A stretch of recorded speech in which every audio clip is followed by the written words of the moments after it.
ছি অন্তর, ছি, তুই এতটা নিচে নেমে গেছিস? কি করে পারলি এই কাজ করতে?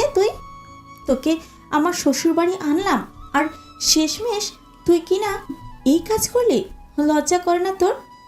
একেবারও মাথায় আসে নাই এই কাজটা করলে আমার উপর কি প্রভাব পড়বে? নিজের সম্মানের দিকে দেখলি না? আমার সম্মানটাও শেষ করলি তুই। আমি আপুর কথাগুলো চুপচাপ মুখ বুজে সহ্য করে নিলাম।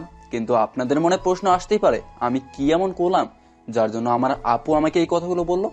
আসলেই আমি অপরাধী, খুবই বড় ধরনের জঘন্যতম অপরাধ করলাম, তাও জীবনের সবচেয়ে বড় অপরাধ, যার ফল এখন পাচ্ছি। আর আমি এতটাও জানি আরো খারাপ কিছু ঘটতে চললো আমার সাথে। অপরাধ অপরাধ বলতেছি, কিন্তু কি অপরাধ করলাম তাই বললাম না। তো চলেন একটু অতীত থেকে ঘুরে আসি, কারণ অতীত সম্পর্কে জানলেই বুঝতে পারবেন আমার অপরাধটা কি।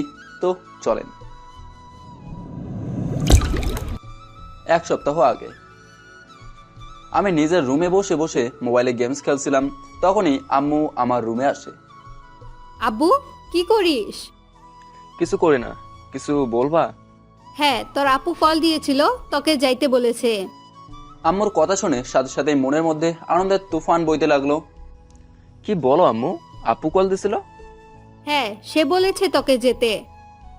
আচ্ছা, তো কখন যেতে হবে সেখানে? এক কাজ কর, কালই চলে যাস। আম্মুর কথা শুনে আমি তো মহা খুশিতেই আছি, কারণ আপুর শ্বশুরবাড়িতে যাচ্ছি। অনেকেই বলতেছে এটাতে এত খুশি হওয়ার কি আছে। আসলে খুশি হওয়ার কারণ হচ্ছে সেখানে যাচ্ছি তো বটেই, তবে আপুর জন্য না, বরং আপুর নাম ব্যবহার করে অন্য একজনের জন্য যাচ্ছি আমি। সে হচ্ছে মায়া।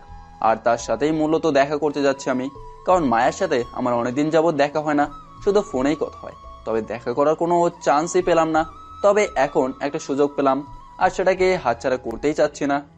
তাহলে আম্মু, আমি ব্যাগ রেডি করতে শুরু করি। আচ্ছা কর, আর তোর আপুর জন্য আমি কিছু দিব, সেগুলো নিয়ে যাস। আচ্ছা আম্মু। আরে, আরেকটা কথা শুন, তোর আপু বলেছে সাইমনকেও নিয়ে যাস তোর সাথে। আচ্ছা আম্মু, তুমি পারলে কষ্ট করে সাইমনকে কল করে বলে দাও যাতে কাল সকালে রেডি হয়ে সোজা এখানে চলে আসতে। আচ্ছা, আমি বলে দিচ্ছি, তুই ব্যাগ রেডি কর। বলেই চলে গেল, আর আমিও মনের খুশিতে ব্যাগ রেডি করতে লাগি। বুকের ভেতরে খুশির বন্যা বয়ে যাচ্ছে। আমিও মায়ের সাথে দেখা করার জন্য অনেক ধন্য। অনেকদিন ধরেই অপেক্ষা করতেছিলাম, আর অবশেষে আমার আর মায়ের দেখা হচ্ছে। আমিও তাই ভাবতে ভাবতে ব্যাগ গুছিয়ে নিলাম। সকালবেলা। অন্তর, ওই কিরে, এখনো ঘুমাইতেছস? কিরে, আপুদের বাড়ি যাবি না? আরে সাইমন, তুই চলে আসছিস? হ্যাঁ।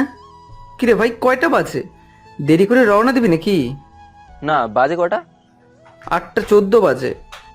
আমরা 10টায় রওনা দেবো। দাঁড়া, আমি ফ্রেশ হয় নাই, এরপর একত্রে নাস্তা করেই বের হব। ঠিক আছে, যা তুই, আমি ফুপুর কাছে গেলাম। সাইমন আমার রুমে থেকে চলে গেল, আর আমিও ফ্রেশ হতে চলে গেলাম। ফ্রেশ হতে হতে নিজের পরিচয়টা দিয়ে দেই। বরাবরের মতো আমি মোহাম্মদ ওবায়দুর রহমান অন্তর, অনার্স 3য় বর্ষে পড়ি। পরিবারের দ্বিতীয়তম সন্তান। প্রথম সন্তান হচ্ছে নসরিন আপু, মানে আমার, আর দ্বিতীয়ত আমি। তাছাড়াও যে সাইমনের কথা বলতেছি সে হচ্ছে আমার আপন মামাতো ভাই। সাইমনরা 2 ভাই, প্রথম সে, দ্বিতীয় তো ফয়সাল। সাইমনদের পরিবারের মামা মামি সাইমনরা 2 ভাই আছে। সাইমন বলতে গেলে প্রায় আমার ওই সমবয়সী, তবে আমি তার থেকে 3 মাসের বড়। আর আম্মু ও মামার বড়। তবে সাইমন আর আমি আলাদা আলাদা কলেজে পড়ি, কিন্তু সেম ব্যাচ আমরা। তবে আমরা 2 ফ্যামিলি, মানে মামা ও আমরা 2 এলাকায় থাকি। ফ্রেশ হয়ে আসলাম, আমার গোছানো ব্যাগ নিয়ে নিচে চলে গেলাম। সেখানে দেখলাম সাইমন আম্মু আব্বুর সাথে টেবিলে উপস্থিত। আমিও টেবিলে গেলাম নাস্তার জন্য। আমি যেতেই আম্মু আমাকে নাস্তা দেয়, এরপর নাস্তা করে নিলাম। নাস্তা শেষ করে ব্যাগ নিয়ে যাওয়ার জন্য একদম প্রস্তুত আমরা। সাবধানে যাইস আব্বু, নিজের ও নিজের ভাইয়ের খেয়াল রাখিস, কেমন? আরে আম্মু, চিন্তা করিও না, আমাদের জন্য দোয়া করিও। আর আব্বু, আমরা গেলাম, তোমরা দুজন দুজনের খেয়াল রাখিও। বলেই তাদের থেকে বিদায় নিয়ে চলে গেলাম বাস স্টেশনে। সেখানে গিয়ে বাসের টিকিট নিলাম, আর আমরাও বাসে উঠে পড়লাম। আর কিছুক্ষণের মধ্যেই বাস স্টার্ট করলো, আর বাসের যাত্রা শুরু হলো। আমার মনে তো আর তর সইছে না মায়ের সাথে দেখা করার জন্য।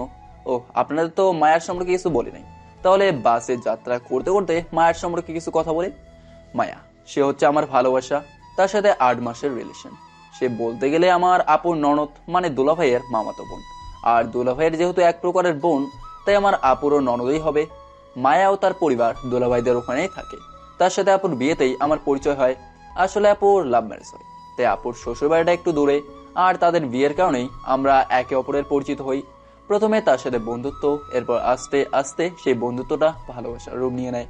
প্রথমে আমরা ছিলাম বেআইন, এরপর দুজন দুজনের সাথে মিশতে শুরু করি, আর দুজন দুজনকে জানতে লাগলাম। এরপর সেই মেলামেশা থেকেই আস্তে আস্তে দুজনের মধ্যে মনের একটা ফিলিংস কাজ করতে লাগে। এরপর একদিন দুজনেই সেই ফিলিংস একে অপরের কাছে প্রকাশ করলাম। তারপর থেকেই আমাদের ভালোবাসার পথ শুরু হয়। আর মজার ব্যাপার হলো, আপুর বিয়ে হলো 9 মাস, মানে 1 মাসের ব্যবধান। আর 8 মাসের রিলেশনের মধ্যে 5 মাস হলো আমাদের দেখা হয় না। কিন্তু অপেক্ষার অবসান ঘটিয়ে আজ আমাদের আবার দেখা হবে। আর আমি যে আপুদের বাড়িতে যাচ্ছি সেটাও মায়াকে বলি নাই, কারণ চিন্তা করলাম তাকে সারপ্রাইজ দেব। মায়াকে দেখার জন্য মনের ভেতরে এক প্রকার উত্তেজনা কাজ করতে লাগলো। আমাদের শুধু ফোনেই আলাপ হতো, আর দেখা কম হতো। 4 ঘন্টা বাদে জার্নি করার পর আমরা আমাদের গন্তব্যের অনেকটা কাছেই পৌঁছলাম। আমরা বাস স্টেশনে পৌঁছলাম। বাস থেকে নেমে আমরা একটা সিএনজি নিলাম, আর সেটা নিয়ে ডাইরেক্ট আপুর শ্বশুর বাড়িতেই চলে যাই। এরপর সিএনজির ভাড়া দিয়ে আমরা আমাদের ব্যাগ নিয়ে আপুদের বাড়ির দরজার সামনে এবং কলিং বেল বাজিয়েই দিলাম। বেল বাজাতেই দরজা খুলে যায়, আর দেখলাম দরজা দুলাভাই খুলে দেয়। আসসালামু আলাইকুম ভাইয়া, কেমন আছেন? ওয়ালাইকুম সালাম। এই তো আলহামদুলিল্লাহ ভালো আছি। এই নাসরিন, অন্তর চলে আসছে। আরে তোমরা ভিতরে আসো। দুলাভাই আমার থেকে একটা ব্যাগ নিয়ে ভেতরে যায়। আমরাও ভেতরে গেলাম। আপু তো আমাকে দেখে বেশ খুশি। কিরে শয়তান ফাজিল, কি খবর, কেমন আছোস? আলহামদুলিল্লাহ ভালো আছি। তুই কেমন আছিস আপু? এই তো দেখিস না কেমন আছি। আর কেমন আছিস সাইমন? যাক, অবশ্যই তুইও আসলি। এই তো ভালো আছি। সাইমন আপুর সাথে কথা বলতেছে, আর আমার চোখ বারবার আশেপাশে যাচ্ছে, কিন্তু তাকে দেখছি না আমি। হয়তো সে আসে না এখানে। এরপর আপু আমাদের একটা রুমে নিয়ে যায় আর বলে ফ্রেশ হয়ে নিতে। আমিও ব্যাগগুলো এক সাইডে রেখে ফ্রেশ হয়ে নিলাম। এরপর সাইমনগুলো ফ্রেশ হতে আমি রুমে বসে আছি। এর ওই মধ্যে কেউ একজন দরজার সামনে উপস্থিত। আমি দেখলাম দরজায় মায়া ট্রে হাতে দাঁড়িয়ে আছে। আমি মায়ের দিকে এক নজরে তাকিয়েছি। তাকে দেখে আমার কেমন জানি ভালো লাগা কাজ করতে লাগলো। সাথে সাথেই মায়া একটা কাশি দেয়। এই যে এইভাবে দেখতে থাকলে কি হবে, নাকি ভিতরে প্রবেশ করার অনুমতিটাও দিবেন? এই যে মিস, আপনাকে আমি বলছিলাম আমি যে রুমে থাকবো সে রুমে প্রবেশ করতে হলে আপনার পারমিশন লাগবে না। ও তাই নাকি? বলেই ট্রে নিয়ে ভেতরে প্রবেশ করে ট্রে খাটের উপর রেখে সেখান থেকে একটি গ্লাস নিয়ে আমাকে দিল। এই নাও, আমি নিজ হাতে শরবত করলাম। মায়া শরবতের গ্লাস এগিয়ে দিয়ে বলল, জি থ্যাংক ইউ। থ্যাংক ইউ এর বাচ্চা, আসবা নাই যে বলো নাই কেন? আরে আমি একটা জিনিস চিন্তা করে আসছিলাম, তোমার তো আবার দুপুরে ঘুমানোর শখ, তাই আমিও এসে যদি তোমাকে রুমে ঘুমন্ত দেখি তাহলে আমিও পাশে শুয়ে পড়বো আর কি। শখ কত ফাজিল একটা। হ্যাঁ বলো বলো, ভালো করেই বলো। একদিন এই ফাজিলের দায়িত্ব নিতে হবে মায়া ম্যাডাম। ঠিক আছে, আমিও নিব, আর ফাজিলের ফাইজলামি বের করব। আর এই শুনলাম তোমার সাথে তোমার মামাতো ভাই আসছে নাকি? হ্যাঁ, ও ওয়াশরুমে ফ্রেশ হচ্ছে। মায়া একটা মিষ্টি হাসি দিয়ে বলল, আচ্ছা আমি গেলাম, ওকে শরবতটা দিও। আর বলেই চলে গেল। সে আসলো তো একটা মিষ্টি রৌদ্রের মতো, কিন্তু তুফানের মতো চলে গেল। এরই মধ্যে সাইমন বের হয়েছে। ওই শরবতটা খা, আপু পাঠাইছে। সাইমনও শরবতটা খেয়ে নিল। এরই মধ্যে দুপুরের খাবার ডাক আসলো, আর আমরা খেতে চলে গেলাম। আর এভাবে সকলের সাথে আমরা 2 দিন কাটিয়ে দিলাম। 2 দিন আমরা বেশ মজা করেই কাটিয়ে দিলাম। এখানে মায়ের সাথে সাইমনের পরিচয়ও ভাব জমে গেল, আর আমরা 3 জনেই বেশ ভালোই সময় কাটাচ্ছি। আজ দেখলাম মায়া তেমন আমার সাথে কথা বলছে না, তবে গতকাল যেভাবে আমার সাথে মিশছিল, আর আজকে হঠাৎ করে সে আমার সাথে একটু কম করেই কথা বলতেছে।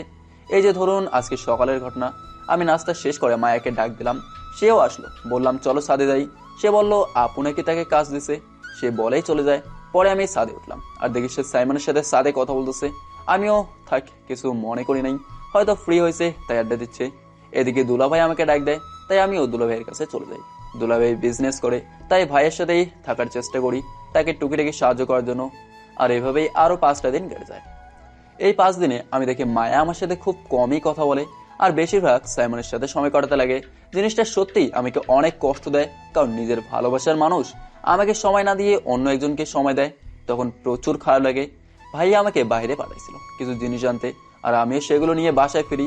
বাসায় ফিরে মায়া ও সাইমনকে না দেখে চিন্তা করলাম তারা হয়তো ছাদে আছে, তাই আমিও ছাদে গেলাম।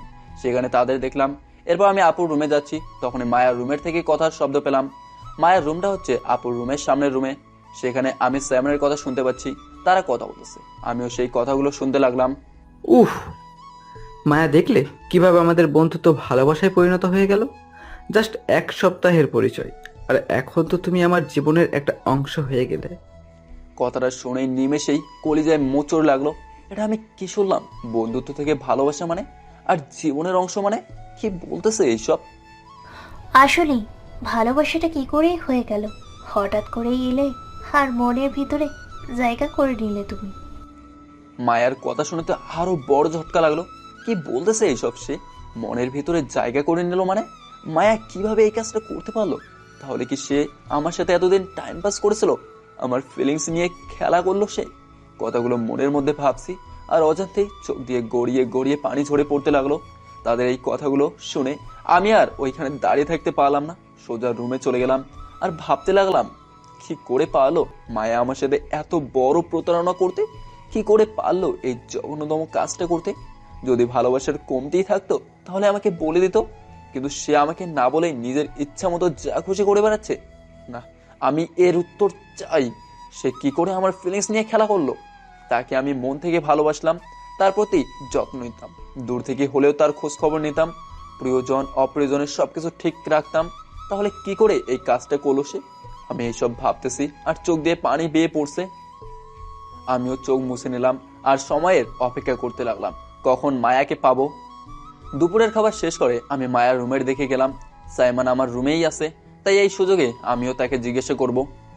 মায়া, ভেতরে আসো। কে অন্তর? হ্যাঁ, ভিতরে আসো না। পারমিশন নিচ্ছ কেন? আমি তো আর আপনি না যে পারমিশন ছাড়াই কাজ করে বেড়াবো। মানে বুঝলাম না। বুঝবেন কি করে? আপনি তো অবুঝ শিশু, শুধু মানুষের মন নিয়ে খেলা করতে পারেন। কি বলতেছো এসব তুমি? সাথে সাথে মায়াকে কষে একটা থাপ্পড় মেরে দিলাম, আর সে থাপ্পড় খেয়ে মেঝেতে লেটিয়ে পড়ে। তোর মতো নষ্টামি আমার লাইফে আর দেখি নাই। যদি আমাকে তোর ভালো না লাগতো ডাইরেক্ট বলে দিতি। কি করে পারলি তুই আমার মন নিয়ে খেলতে?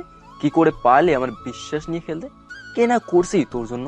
তোকে খুশি রাখার জন্য ওই সকল কাজ থেকে বিরত থাকছি যা তুই বারণ করছিলি। তোকে পাওয়ার পর আমি অন্য মেয়েদের দিকেও তাকাই দেখি নাই। তুই ছেলেদের সাথে মিশে বেড়াস, তাতেও আমার কোনো আপত্তি ছিল না। তোর প্রতিটা কথা আমি অক্ষরে অক্ষরে পালন করলাম, আর শেষমেশ তুই কিনা। তোর সাহস কি করে হলো আমাকে মারার? তুই কাজটা ঠিক করলি নাই, এর জন্য তোকে আমি একটা উচিত শাস্তি দিবই। বলেই উঠেই সে তার রুমের দরজা আটকে দেয় আর নিজের জামা ছিঁড়তে লাগে। সেরা শেষ করে বাঁচাও বাঁচাও বলে চিৎকার দিতে লাগে।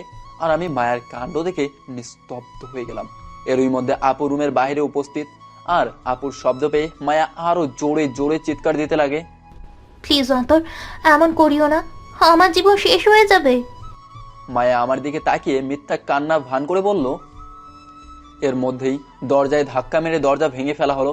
দেখলাম সাইমন দরজা ভেঙে ফেলছে, আর আপুও উপস্থিত। আর আপুকে দেখে মায়ের সাথে সাথে আপুর কাছে চলে যায়। আর আপু মায়ার অবস্থা ও তার ন্যাকে কান্না দেখে মায়াকে সাইডে রেখে আমার কাছে এসে আমাকে সজোরে কষে থাপ্পড় দেয়। এই ছিল মূল ঘটনা। 7 দিন ধরে কি কি হয়েছে সবই তুলে ধরলাম। এরপরে আপু আমাকে অনেক কথা শোনায়। বুঝতে পারলেন আমি কি অপরাধ করলাম? আপু আমাকে কথাগুলো বলা শেষ না করতেই দুলাভাই ও বাকিরাও হাজির। তারা এই অবস্থা দেখে আমার দিকে তেড়ে আসে। তোকে আমি অনেক ভালো মনে করেছিলাম অন্তর, কিন্তু শেষমেশে তুই কিনা এই জঘন্য কাজ করলি। আমি তোকে নিজের ভাইয়ের জায়গায় দিলাম, আর তুই কি করলি? তুই আমার খেয়ে আমার সর্বনাশ করলি। এতদিন আমি দুধ কলা দিয়ে কালসাপ ঘরে পুষে রাখছিলাম। এই কোনোদিন আমার ভাই হতে পারে? এত কথা বলতেছো কেন? এই জানোয়ারকে এক্ষুনি ঘাড় ধাক্কা দিয়ে ঘর থেকে বের করো। বলতে না বলতেই দুলাভাই আমার কলার ধরে আমাকে নিয়ে সোজা বাড়ির বাইরে ছুড়ে মানে। আর আমার ব্যাগও। আর পিছনে থেকে দেখলাম সাইমন ও মায়া, তারা দুজন দুজনের খুব কাছাকাছি আছে।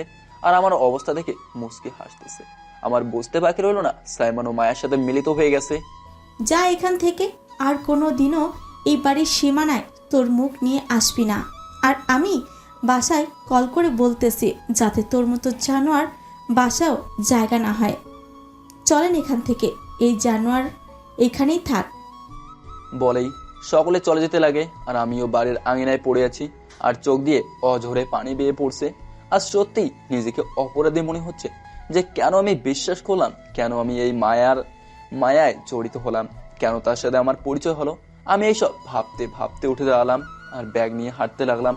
জানি না কোথায় যাব, তবে বাড়িতে গিয়ে লাভ হবে না এটা জানি, কারণ আপু আজকের ঘটনা বাড়িতে অবশ্যই বলবে।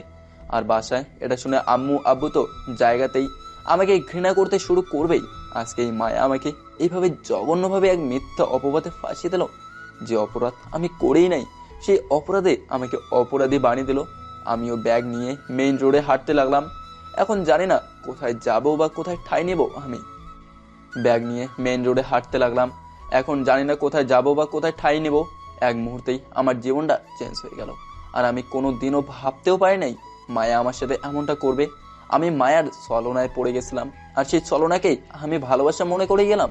ভুল করলাম, আমি অনেক বড় ভুল করলাম, যার শাস্তি এখন পাচ্ছি আমি।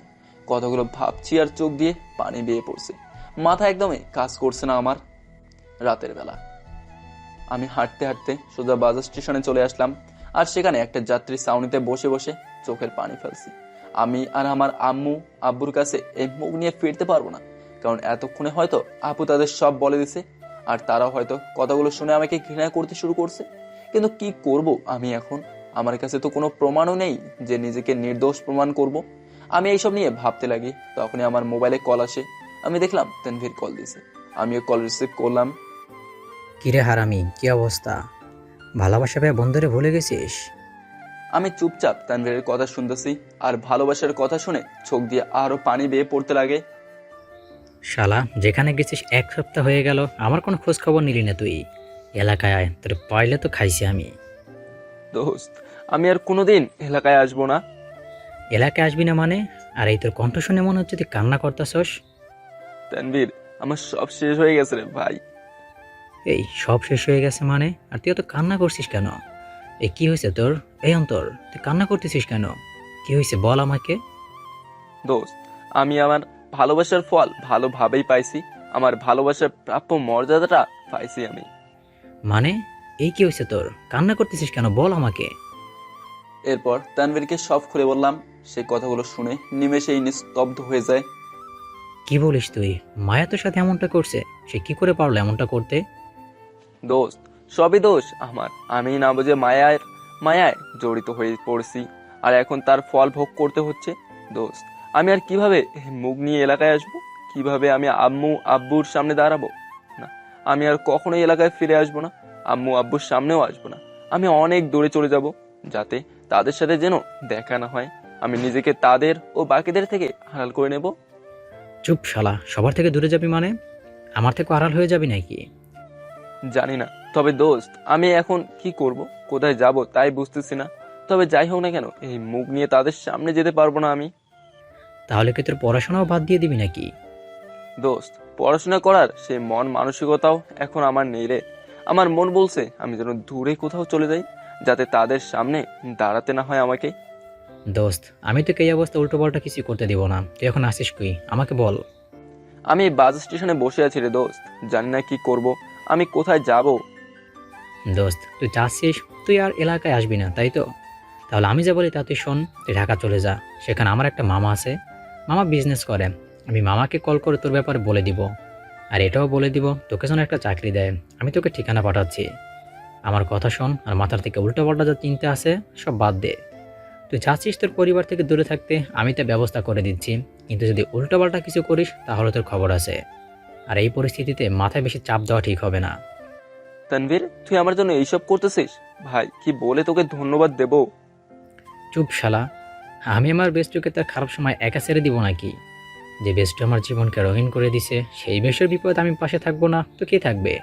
আর তুইও তো আমার অনেক বিপদ আপদে পাশে ছিলি। এবার আমার সময় আসছে আমার বেস্টের বিপদে পাশে দাঁড়ানোর জন্য, আর আমি এই সুযোগ হাতছাড়া করতে পারবো না। কথাটা শুনেই সাথে সাথে কান্না করে দিলাম।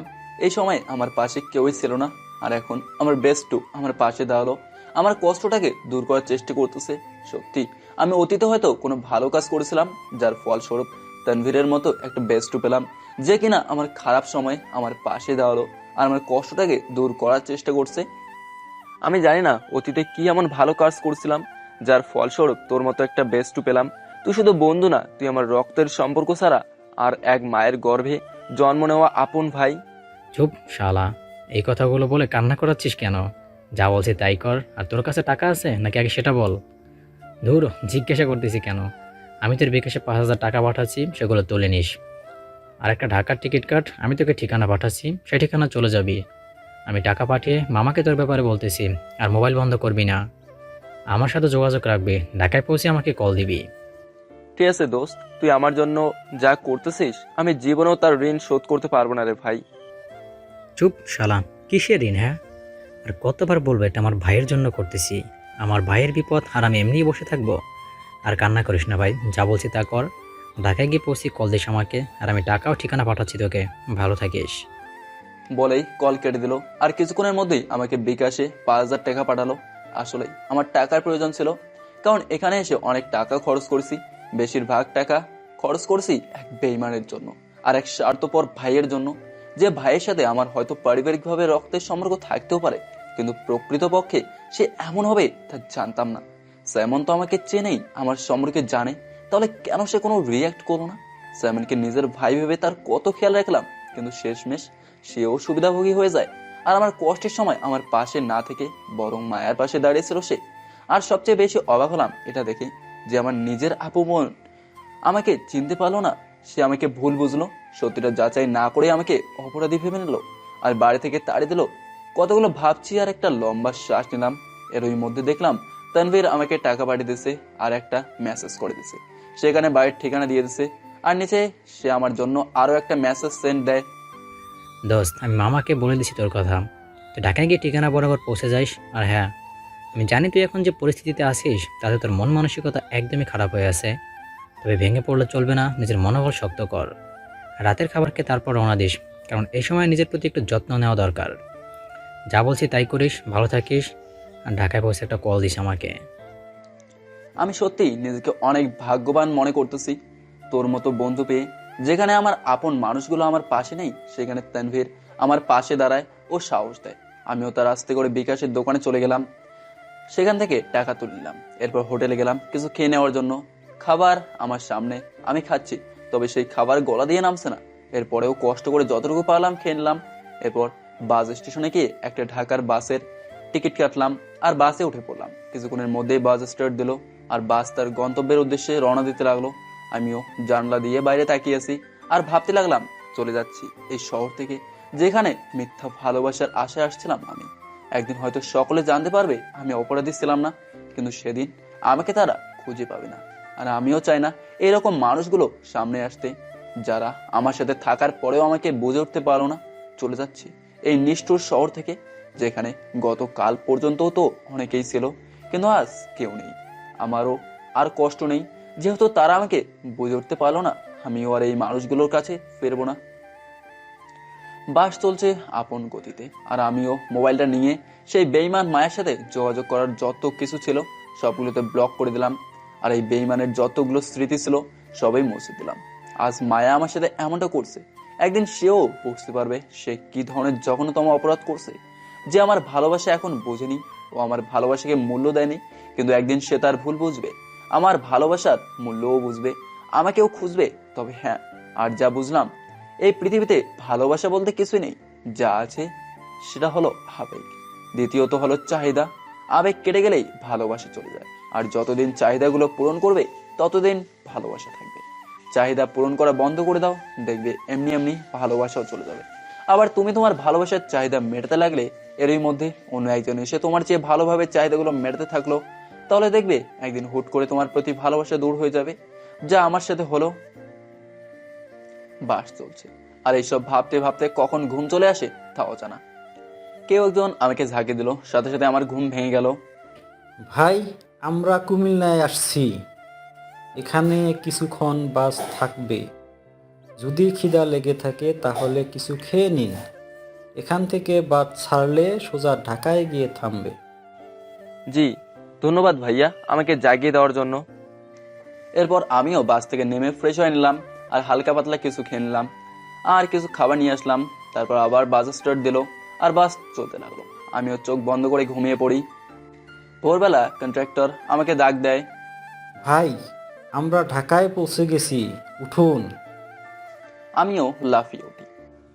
আমরা ঢাকায় পৌঁছে গেছি? হ্যাঁ ভাই, আর একটু পরেই বাস থামবে। আপনার কি কি আছে তা রেডি করেন। আমিও আমার ব্যাগ নিয়ে নিলাম। এরই মধ্যে বাস থামে আর আমিও বাস থেকে নেমে যাই। চলে আসলাম ঢাকা শহরে। জানি না এই শহরের মানুষ কেমন হবে, তারা কি ভালো হবে না খারাপ, সবাই অজানা আমার কাছে। আমিও যাত্রী ছাউনিতে গিয়ে ব্যাগ নিয়ে বসি আর তানভীরকে একটা কল দিলাম। হ্যালো তানভীর, আমি ঢাকায় পৌঁছে গেছি। যাক ভালোই, রাস্তায় কোনো সমস্যা হয় নাই তো তোর? না দোস্ত, কোনো সমস্যা হয় নাই। যাক ভালোই তাহলে। এবার একটা সিএনজি নিয়ে ঠিকানা চলে যা, আমি মামাকে কল করে বলছি, দাঁড়া। দোস্ত, এই সকাল সকাল সেখানে যাওয়া ও তাদের বিরক্ত করা কি ঠিক হবে? আমি না হয় এক কাজ করি, কিছুক্ষণ এখানেই থাকি, 8-9টার দিকে সেখানে যাই। চুপ শালা, যা বলছি তাই শোন। আমি মামাকে কল দিচ্ছি, তুই সিএনজি নে আর সে ঠিকানায় যা। কিন্তু দোস্ত, তবে একটা কথা, তুই কি তোর মামাকে আমার ঘটনাটা কি বলেছিস নাকি?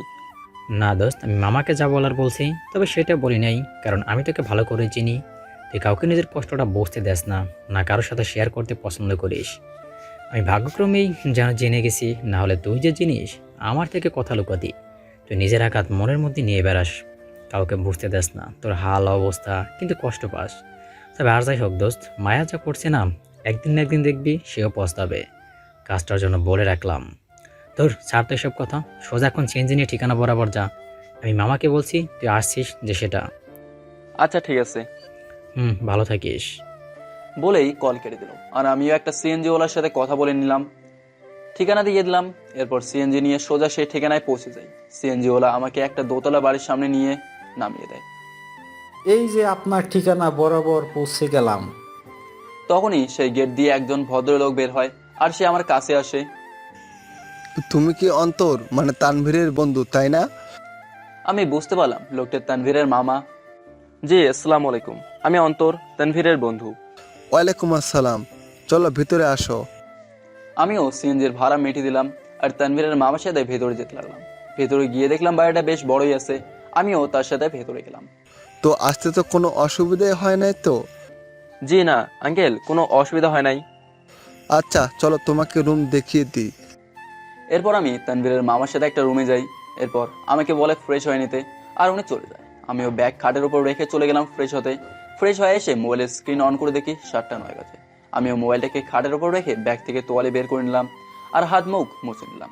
রুমে একটা আয়না ছিল, সেটার সামনে দাঁড়ালাম আর নিজেকে দেখতে লাগলাম। দেখলাম নিজের সেই হাসি খুশি চেহারাটা আজ কেমন যেন চুপসে গেছে। আসলে এটাই স্বাভাবিক, একটা মিথ্যা অপবাদী আমাকে কোথায় থেকে কোথায় নিয়ে আসলো। গতকাল এই সময় আমি ঘুমাচ্ছিলাম আপুদের বাসায়, আর আজ এই সময় আপুদের শুধু বাড়ি নয়, সেই শহর থেকেই দূরে আমি। শুধু আপুদেরই না, নিজের বাড়ি ও শহর থেকেও দূরে আমি। গতকাল এই সময় আমি ছিলাম কারো আদরের ভাই, কলিজার টুকরার ছেলে, কারো কেয়ারিং মানুষ। আর আজ আমি সকলের কাছেই অপরাধী হয়ে গেলাম।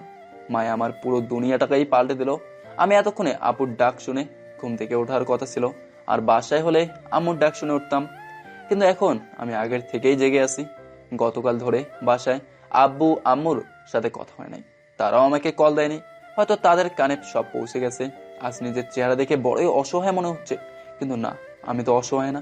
জানি আমার বিপদে আমার পরিবার থাকার কথা ছিল বটেই, কিন্তু তারা আমাকে ভুল বুঝে দূরে ঠেলে দিল। আমার প্রতি বিশ্বাস নেই তাদের। তখনই আমার মনে পড়লো আমি তানভীরের মামার বাসায় এসে তানভীরকে একটা কল দেওয়ার কথা ছিল। সাথে সাথে আমি মোবাইলটা বের করলাম আর তানভীরকে কল দিলাম। সেও রিসিভ করে। কি রে শালা, কই তুই ঠিক মতো পৌঁছেছিস? ঠিকানা চিনছিস তো? হ্যাঁ রে ভাই, পৌঁছেছি। সরি একটু দেরি হয়ে গেছে তোকে কল করতে। ধর শালা, আমি চিন্তায় পড়ে গেছিলাম তো ঠিকানা চিনছিস কিনা, নাকি অন্য কোথাও চলে গেছিস। আমি না চিন্তা করতেছিলাম। যাই হোক বাদ দে। শোন, আমি মামাকে যা বলার বলে দিছি, তোকে কিছুই বলতে হবে না। আর তুই আজ থেকে মামাদের কাছেই থাকবি, অন্য কোথাও যেতে হবে না তোকে। আর শোন, অবশ্যই মোবাইল চালু রাখবি আর আমার সাথে যোগাযোগ রাখবি। যদি একদিনও যোগাযোগ বন্ধ করিস না, তাহলে তোর এসেই পিটে যাব। থ্যাঙ্কস দোস্ত, আমার জন্য এত কিছু করলি, তোর ঋণ কোনোদিনও আমি শোধ করতে পারবো না রে ভাই। শালা কান্না করতেছিস কেন? শোন, কান্না থামা। আর কেউ তোর পাশে না থাক, তোর এই বেস্টও তোর পাশে আছে, থাকবেও। এখন যা রেস্ট কর, পরে কথা বলবো তোর সাথে। অনেক জার্নি করছিস তুই, এখন তোর রেস্টের দরকার। পরে কথা বলবো, ভালো থাকিস। বলেই কল কেটে দিল। আমি অবাক হয়ে গেলাম। কারণ যাদেরকে আমি আমার বিপদে আশা করছিলাম তারাই নেই, বরং আমার বিপদে আমার বন্ধুরূপে ভাইটা ছিল আমার পাশে। সে আমাকে সাহস দেয়, আমাকে আস্থা দেয়। সে আমার জন্য এখন ঢাকায় তার মামার সাথে কথা বলে ঢাকার ব্যবস্থাও করে দেয়। সত্যি আমি অনেক ভাগ্যবান এমন একটা বন্ধু পেয়ে, কারণ অনেক বন্ধু আছে যারা বিপদ দেখলেই পাশ থেকে সরে যায়, কিন্তু তানভীর আমার পাশ থেকে সরে যায়নি, বরং আমার পাশে থেকে আমাকে সাহায্য করে গেল। ও আস্থা দিয়েই গেল। জীবনেও এর ঋণ আমি শোধ করতে পারবো না, এইসব ভাবছি আর ব্যাগ থেকে টি শার্ট বের করতে লাগলাম। তখনই আমার ব্যাগে আমার বডি স্প্রে ছিল, সেটা হুট করে নিচে পড়ে গেল আর আমি সেটা ফ্লোর থেকে উঠিয়ে ব্যাগে রাখতে লাগলাম। তখনই পেছন থেকে মাথায় কিছু একটা দিয়ে বাড়ি দিল কেউ, আর সাথে সাথেই আমি নিচে পড়ে গেলাম আর মাথায় প্রচুর ব্যথা অনুভব করতে লাগলাম আর বেহুশ হয়ে গেলাম। আমি যখন চোখ খুলি তখন দেখলাম তানভীরের মামা ও তার পাশে একটা মহিলা দাঁড়িয়ে আছে, সম্ভবত তানভীরের মামি হয়ে উনি। তার নিজেকে খাটে আবিষ্কার করলাম। তুমি ঠিক আছো? জি। আমরা সত্যি আন্তরিকভাবে ক্ষমা চাচ্ছি তোমার কাছে। আরে ক্ষমা চাচ্ছেন কেন? যা ঘটলো তার জন্য আমরাই দায়ী। আসলে আমাদের দুজনের একটা মেয়ে আছে। গতকাল তানভীরের সাথে তোমার ব্যাপারে কথা হচ্ছিল, কিন্তু আমরা তাকে তোমার আসার কথা বলি নাই। পরে সে যখন সিঁড়ি দিয়ে উপরে ওঠে তখন তোমার রুমের দিকে থেকে একটা আওয়াজ পায়। পরে সে তোমার রুমের দিকে গিয়ে দেখে তুমি কি যেন ব্যাগে ঢুকাচ্ছ। সে তা দেখেই তোমার চোর মনে করলো আর হাতের কাছে একটা লাঠি পায়, তা দিয়ে তোমার মাথায় আঘাত করে। দেখো বাবা, মনিকেও চিনিও না, ও না জেনে এমনটা করে বসে আছে, আমাদের ক্ষমা করে দাও। আরে এটা তো একটা অ্যাক্সিডেন্ট, এর জন্য ক্ষমা চাচ্ছেন কেন? যা হবার হয়ে গেছে। আর তাছাড়াও আপনারা আমার বড়, আপনারা আমার থেকে ক্ষমা চেয়ে আমাকে লজ্জা দিয়েন না। আমি তো বুঝলামই এটা অ্যাক্সিডেন্টলি ঘটে গেছে। তখনই রুমের ভেতরে একটা মেয়ে আসে। মেয়েটাকে দেখে আমার বয়সই মনে হচ্ছে। আই এম এক্সট্রিমলি সরি, আমি না জেনেই এমনটা করে ফেলেছি, প্লিজ ক্ষমা করে দেন। আসলে আমি জানতামই না আমাদের বাসায় কেউ আসবে। আমি যখন ছাদে যাচ্ছিলাম তখন এই রুম থেকে একটা আওয়াজ পাই। পরে এখানে এসে দেখি আপনি কি যেন ব্যাগে ঢুকাচ্ছেন। তখনই আপনাকে চোর মনে হলো, কারণ আমার মনে হলো বাসায় তো কেবল আমি, আম্মু, আব্বুই থাকি, তাহলে বাড়তি ছেলেটা কে হবে? তাছাড়াও আপনি ব্যাগে কিছু একটা ঢুকাচ্ছিলেন, তখনই আপনাকে চোর মনে হলো। তাই আমিও সুযোগ বুঝে একটা লাঠি নিয়ে আস্তে করে গিয়ে পেছন থেকে মাথায় আঘাত করি, আর আপনি পড়ে যাওয়ার সাথে সাথে চোর চোর বলে চিৎকার দিতে থাকে। পরে আম্মু আর আব্বু এসে দেখে আপনি এখানে পড়ে আছেন। পরে জানতে পারলাম আপনি নাকি আব্বুর কাছে আসছেন। বিশ্বাস করেন, আমি যদি জানতাম এই কথা যে আপনি আব্বুর কাছে এসেছেন, আমি ভুলেও এই কাজটা করতাম না। আর কাল রাতে তারাও তো আমাকে বলে নাই যে বাসায় মানুষ আসবে। বলতাম কি করে, তুই তো সারাক্ষণ হাওয়ার মতোই ঘুরে বেড়াস। আচ্ছা বাদ দেন, যা হবার হয়ে গেছে। তবে আর যাই বলি না কেন, আপনার হাতে প্রচুর শক্তি আছে, এই শক্তিকে কাজে লাগালেই ভালো হয়। আপনি পারলে কোনো বাহিনীতে কিংবা পুলিশে জয়েন করুন। পরে ক্রিমিনালরা যদি আপনার হাতের এক বাড়ি খায়, তারা জায়গাতেই সিধা হয়ে যাবে, আমি গ্যারান্টি দিলাম। কথাটা শুনেই আঙ্কেল আর আন্টি হেসে দিল, আর মেয়েরা তো মুচকি মুচকে হাসতেছে। আমি মাথায় হাত দিয়ে দেখতেছি মাথা ফাটছে কিনা। না, ফাটে নাই। তবে ও মারে, মাথা ফুলে গেছে। তবে ভাগ্যিস বাড়িটা অত জোরেও লাগে নাই, না হলে তো জোড়ায় জোড়ায় সেলাই করতে হতো। আচ্ছা বাবা, তোমার নাম তো জানা হলো না, নাম কি তোমার? জি, আমার নাম মোহাম্মদ ওবায়দুর রহমান অন্তর। আজ থেকে ও এখানেই থাকবে। আর অন্তর, তুমি চিন্তা করিও না, তোমাকে আমার অফিসে একটা চাকরি দিয়ে দেব। আর শুনো, আমাকে মামি ডাকবা কেমন? আর কোনো কিছু লাগলে বা প্রয়োজন হলে আমাকে বলবা। জি ধন্যবাদ। তবে মা, আপাতত আমি একটা জিনিস লাগবে আমার। কি লাগবে বলো? জি মানে বরফ লাগবে। আসলে যে বাড়িটা দিয়েছে না, তার জন্য আমার মাথা ফুলে গেছে, সেখানেই বরফ দিতে হবে। ঠিক আছে, আমি পাঠিয়ে দিচ্ছি, তুমি রেস্ট নাও। বলেই সেখান থেকে তিনজনেই চলে গেল। আমি তাদের যাওয়ার দিকে তাকিয়েছিলাম আর ভাবতে লাগলাম, মানুষ কি করে এত ভালো হয়। আমি আজকে এখানে আসলাম, কিন্তু তারা আমার সাথে যেভাবে আন্তরিকতা দেখাচ্ছে তা দেখে মনে হচ্ছে আমি তাদের কত কাছের মানুষ। সত্যি আমি এই জিনিসগুলো দেখে প্রায় অবাক হয়ে যাচ্ছি, কারণ আমার আপন মামা মামের বিহেভিয়ার আমার একদমই পছন্দ না, কারণ তাদের ব্যবহারগুলোতে আমি সবসময় অন্য কিছু খুঁজে পাই। তাই আমি তাদের কাছে যাই না, সাইমনই আমার বাড়িতে আসে। তবে আমি এই কালসাপের কথা বলতেছি কেন? আমার সাথে মিষ্টি মিষ্টি কথা বলে আমাকে এই সবার কাছে তেতো বানিয়ে দিল। ভালো, আমি ওপরওয়ালার ভরসা করেই রাখছি, একদিন সেও তার প্রাপ্য শাস্তি পাবে। আমার কষ্টের সময় সে আমার উপর হাসছিল, একদিন সেও বুঝবে কার কষ্টের সময় যখন অন্য কেউ হেসে যায় তখন তার কেমন লাগে। আর মায়া, সে বুঝবে একদিন যে কি কাজ করছে সে। আজ আমার খারাপ সময় আসছে, একদিন তাদেরও আসবে। কারণ খারাপ সময় শুধু একজনের জন্যই সীমাবদ্ধ নয়, সকলেরই খারাপ সময় আসে। কিছুক্ষণ পর মেয়েটা বরফ নিয়ে আসে। এই নিন, আসলেই সত্যি আমি অজান্তেই কাজটা করে ফেলেছি, আমাকে ক্ষমা করবেন। আরে বললাম না, এটা জাস্ট একটা অ্যাক্সিডেন্ট। বলেই আমি বরফ নিলাম আর মাথায় লাগাতে লাগি। ভাই সাহ, জাস্ট একটু লাগলেই ব্যথায় ফেটে যায়।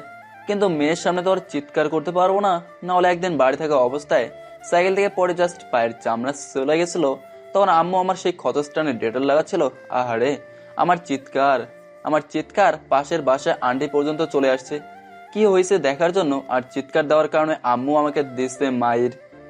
কথাটা বলতেই নিমেষেই মনটা খারাপ হয়ে গেল আর চোখেও পানি চলে আসলো। কারণ আজ যদি আমি আম্মুর কাছে থাকতাম, সে নিজে এসে আমার মাথায় বরফ লাগিয়ে দিত। কিন্তু আজ আমি সকলের থেকে দূরে। একদিন হয়ে গেল আম্মু আমার মোবাইলে একটাও কল করেনি, অথচ প্রতি বেলায় সে কল করে করে আমার খোঁজ খবর নিত। হয়তো সেও ভেবে নিছে আমি সত্যি অপরাধী। থাক, যদি তারা আমাকে ছাড়া সুখে শান্তিতে থাকতে পারে, আমিও আর তাদের মাঝে ফিরে তাদের সেই সুখ শান্তি নষ্ট করব না।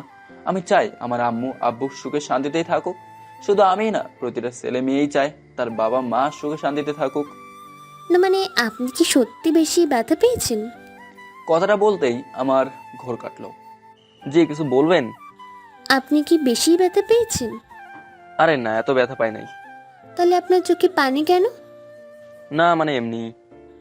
আমি বুঝতে পারছি আপনি অনেক ব্যথা পেয়েছেন। জি, আমি অনেক ব্যথা পাইছি, তবে মাথায় না, আমার মনের মধ্যে, যা আপনাকে বলাও যাবে না। শুধু আপনাকেই না, কাউকেই বলতে পারবো না। মনে মনে কথাটা বললাম। কি হলো, চুপ হয়ে গেলেন যে? না এমনিতেই, ধর বাদ দেন তো। আচ্ছা ঠিক আছে। বাই দ্য ওয়ে, আমি রিদিকা। আচ্ছা, আপনি আব্বুর কাছে কেন এসেছেন জানতে পারি? জি, আসলে আমার একটা চাকরির খুব প্রয়োজন, আর সেটা আপনার মামাতো ভাইকে বলি, পরে সে আমাকে আপনার বাবার কাছে পাঠায়। ও আচ্ছা, আপনি কতটুকু পড়াশোনা করেছেন? জি, আমি অনার্স 3য় বর্ষে পড়তেছিলাম, কিন্তু একটা সমস্যার কারণে পড়াশোনা বাদ দিব। আসলে ফ্যামিলি প্রবলেম, তাই। ও, আপনার ফ্যামিলিতে কে কে আছে? ফ্যামিলিতে তো আম্মু আব্বু আছেই, কিন্তু বর্তমানে আমি নেই সেই ফ্যামিলিতে। কি হলো, বললেন না যে আপনার ফ্যামিলিতে কে কে আছে? জি, আমার আব্বু আম্মু আছে। আমরা কথা বলতেছিলাম, তখনই মামি রুমে আসলো। অন্তর বাবা, একটা কথা বলি তোমাকে। জি বলেন। দেখো, একদম সংকোচ বোধ না করে বলো, তোমাকে কি নাস্তা এখানে এনে দিব, নাকি আমাদের সাথে বসে নাস্তা করবে? আমি কি বলবো ভেবে পাচ্ছি না। একে তো এটা অন্যের ঘর, আর তাকে কি করে আমি নাস্তার ব্যাপারে বলবো ভেবে পাচ্ছি না। কি হয়েছে, চুপ করে আছো কেন? দেখো, এভাবে সংকোচ বোধ করার কিছুই নেই। না মানে লাগবে না, আসলে আমি একা খাই না। তাহলে তো ভালোই হলো, চলো ডাইনিং টেবিলে। আমি কিছু বুঝতেছি না কি করব বা কিভাবে করব। পরে আমিও উঠে যেতে লাগি, তবে আমার থেকে একটু আনইজি ফিল হচ্ছে, কারণ নতুন জায়গা তাই। তাছাড়াও এটা আমার বাড়ি না। আমি হাঁটতে লাগলাম, তবে পা পাচ্ছি না। ভেতরে এক প্রকার লজ্জাই কাজ করতেছে। কি হয়েছে বাবা, হাঁটতেছো না কেন? না মানে এমনি আসতেছি তো। বুঝেছি, তুমি এখনই সংকোচ বোধ করতেছো। আমি তো তোমাকে বললামই সংকোচ বোধ না করে, এটা তোমার বাড়ি মনে করো। বলেই যেতে লাগে, আর আমিও অবাক চোখে তাকিয়ে আছি। মানে কি করে মানুষ এতটা ভালো হতে পারে? আমি তো তাদের চেনা কেউই নই। তাহলে কেন আমার প্রতি এত সহজ যত্নশীল? মানে মনের মধ্যে তাদের জন্য এক প্রকার অস্থিরতা কাজ করতেছে, কিন্তু প্রকাশ করতে পারতেছে না। পরে আমি গেলাম, এরপর টেবিলে বসতেই মামি নিজের হাতেই নাস্তা দেয়। এরপর সকলেই নাস্তা করতে লাগলাম। আমিও আস্তে আস্তে নাস্তা করতে লাগলাম। নাস্তা শেষ করেই আমি আমার রুমে গেলাম আর শুয়ে পড়লাম। আমি সেখানে শুয়ে শুয়ে ভাবতে লাগলাম, কোথায় চলে আসলাম আমি, বা কোন জগতে আছি আমি, যেখানে আমার আপন মানুষদেরই খোঁজ নেই। সেখানে ঘন্টা খানিকও হয়নি তাদের সাথে দেখা হলো, কিন্তু তারা আমাকে যেভাবে আপ্যায়ন করতেছে, মনে হচ্ছে আমি তাদের অনেক চেনা পরিচিত কেউ। আর যেখানে আমার আপন মামা মামি আমার খোঁজ খবর তো নেয়ই না, আবার দেখা হলে আমাকে এক প্রকার ইনসাল্ট করে কথা বলতো। আর সেখানে অন্য আর একজনের পরিবারের কেউ আমার এত যত্ন নিচ্ছে। তখন মামি আমার রুমে আসে। অন্তর, কি বলতেছো বাবা? জি কিছু না, এমনি শুয়ে আছি। মাথায় এখনো কি ব্যথা আছে নাকি? না তেমন ব্যথা নেই, হালকা একটু আছে। ও, এই নাও, ওষুধটা খেও না, ব্যথা চলে যাবে। বলেই আমাকে ওষুধ বের করে দেয়, আর সেটা দিয়ে মামি চলে গেল। আমি মামির যাওয়ার দিকে তাকিয়ে আছি আর ভাবতে লাগলাম তারা কতটা ভালো, তাদের ঘরের অতিথিকে তারা কত ভালোভাবেই না আপ্যায়ন করতেছে। তারা আমাকে নিজের কেউ ভাবতেছে, আর আমার আপন মামা মামি আমাকে অনেকভাবেই অপমান করছে।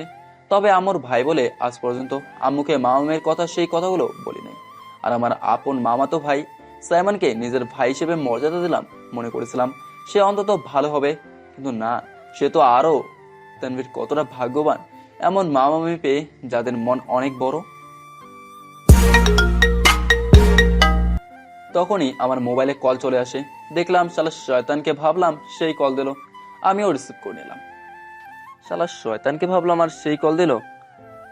শালা কি বললি তুই? আচ্ছা বাদ দে, কি করিস? নাস্তা করছিস? হ্যাঁ রে ভাই, করছি।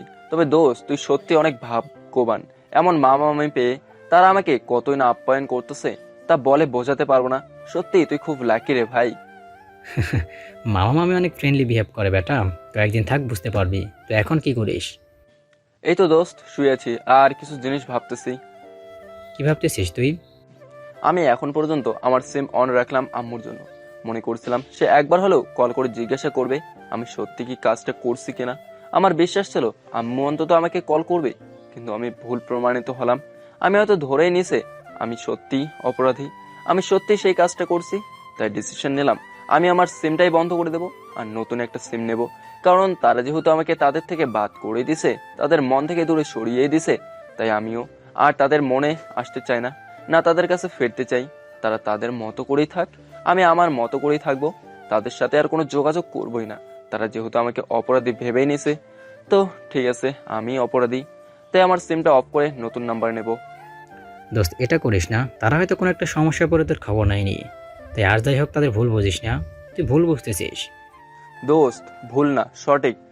তাই বললাম, বুঝতে পারতেছি, আমি সিদ্ধান্ত নিয়ে নিছি। সো আমি আমার সিদ্ধান্ত থেকে পেছাবো না। কিন্তু অন্তর, কোনো কিন্তু না, আমি আমার সিদ্ধান্ত নিছি তো নিছি, আর কোনো কথা বলতে চাচ্ছি না। এটাই শেষ কল এই সিম থেকে। এরপর এই সিমে আর কল আসবেও না, না এই সিম থেকে কল যাবে। আমি এখন বের হবো একটা সিম কিনতে। সিম কিনে তোকে কল দিচ্ছি, রাখি। বলেই কল কেটে দিলাম। এরপর আমি আমার মোবাইল খুলে সেই সিমটা খুলে ফেলি, যে নাম্বারটা সকলের কাছে ছিল। সেটা খুলে আমি একটা কাগজে মুড়িয়ে ব্যাগে রেখে দেই। এরপর আমি ওয়ালেট নিয়ে রুম থেকে বেরিয়ে যাই আর যেতে লাগি। তখনই দেখলাম তানভীরের মামা আমার সামনে উপস্থিত। কোথায় যাও? জি আসলে আমার মোবাইলটা একটু সমস্যা দিতেছে, তাই একটু মোবাইল সার্ভিসিং এর দোকানে যেতে হবে। আচ্ছা, এখানে কাছে ধারে মোবাইল সার্ভিসিং এর দোকান পাওয়া যাবে? আরে পাওয়া যায় মানে? আর একটা কথা, তুমি আমার ভাগিনার বন্ধু মানে আমারও বন্ধু এক প্রকার। আমাকে আপনি করে না বলিয়ে তুমি করেই বলিও, আর আমাকে নিজের মনে করিও, কেমন?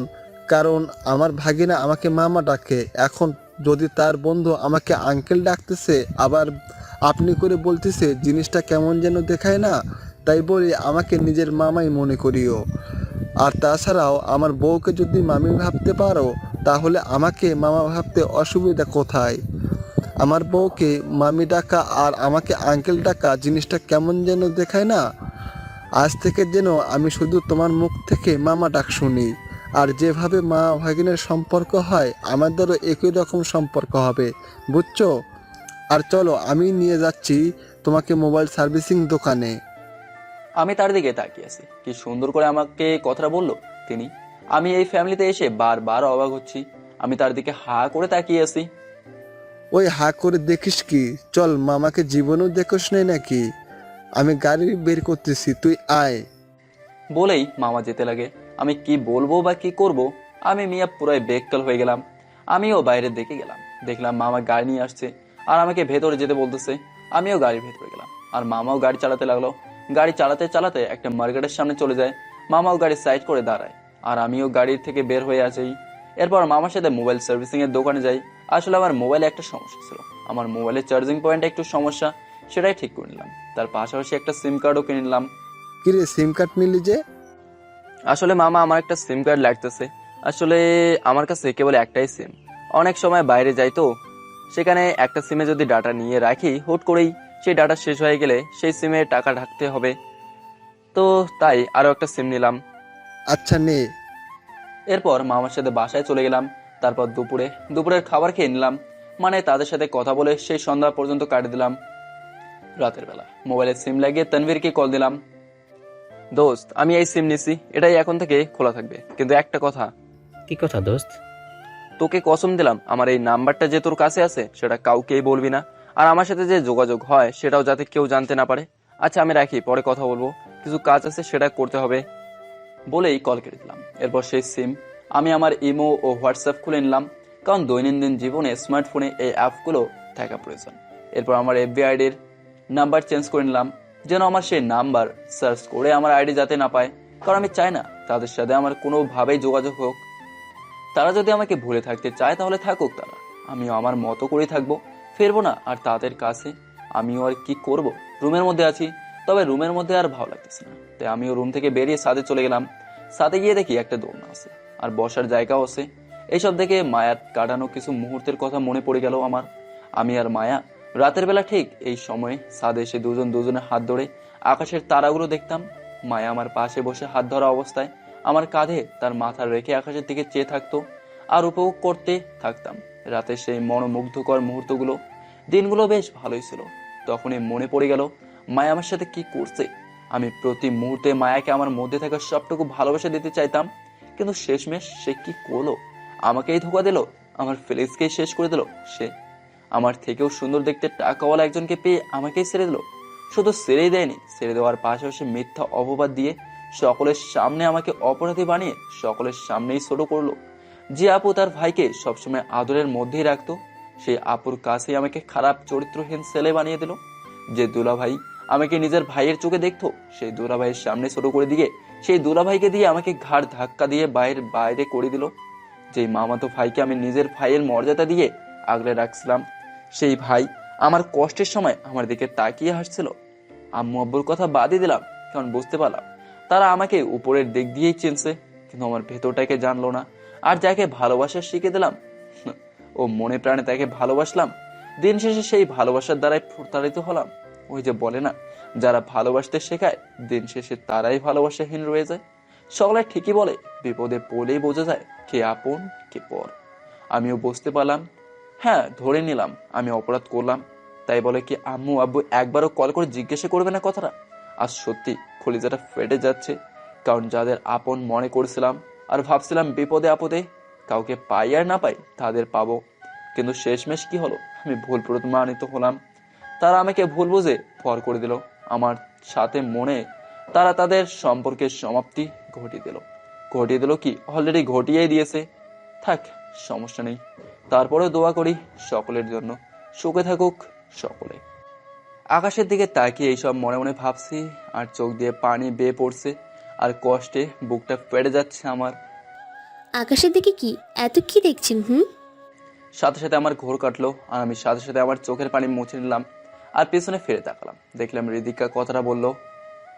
কি হলো, কথা বলছেন না যে? আকাশের দিকে কি দেখছিলেন? 1 মিনিট, আপনার চোখে পানি কেন?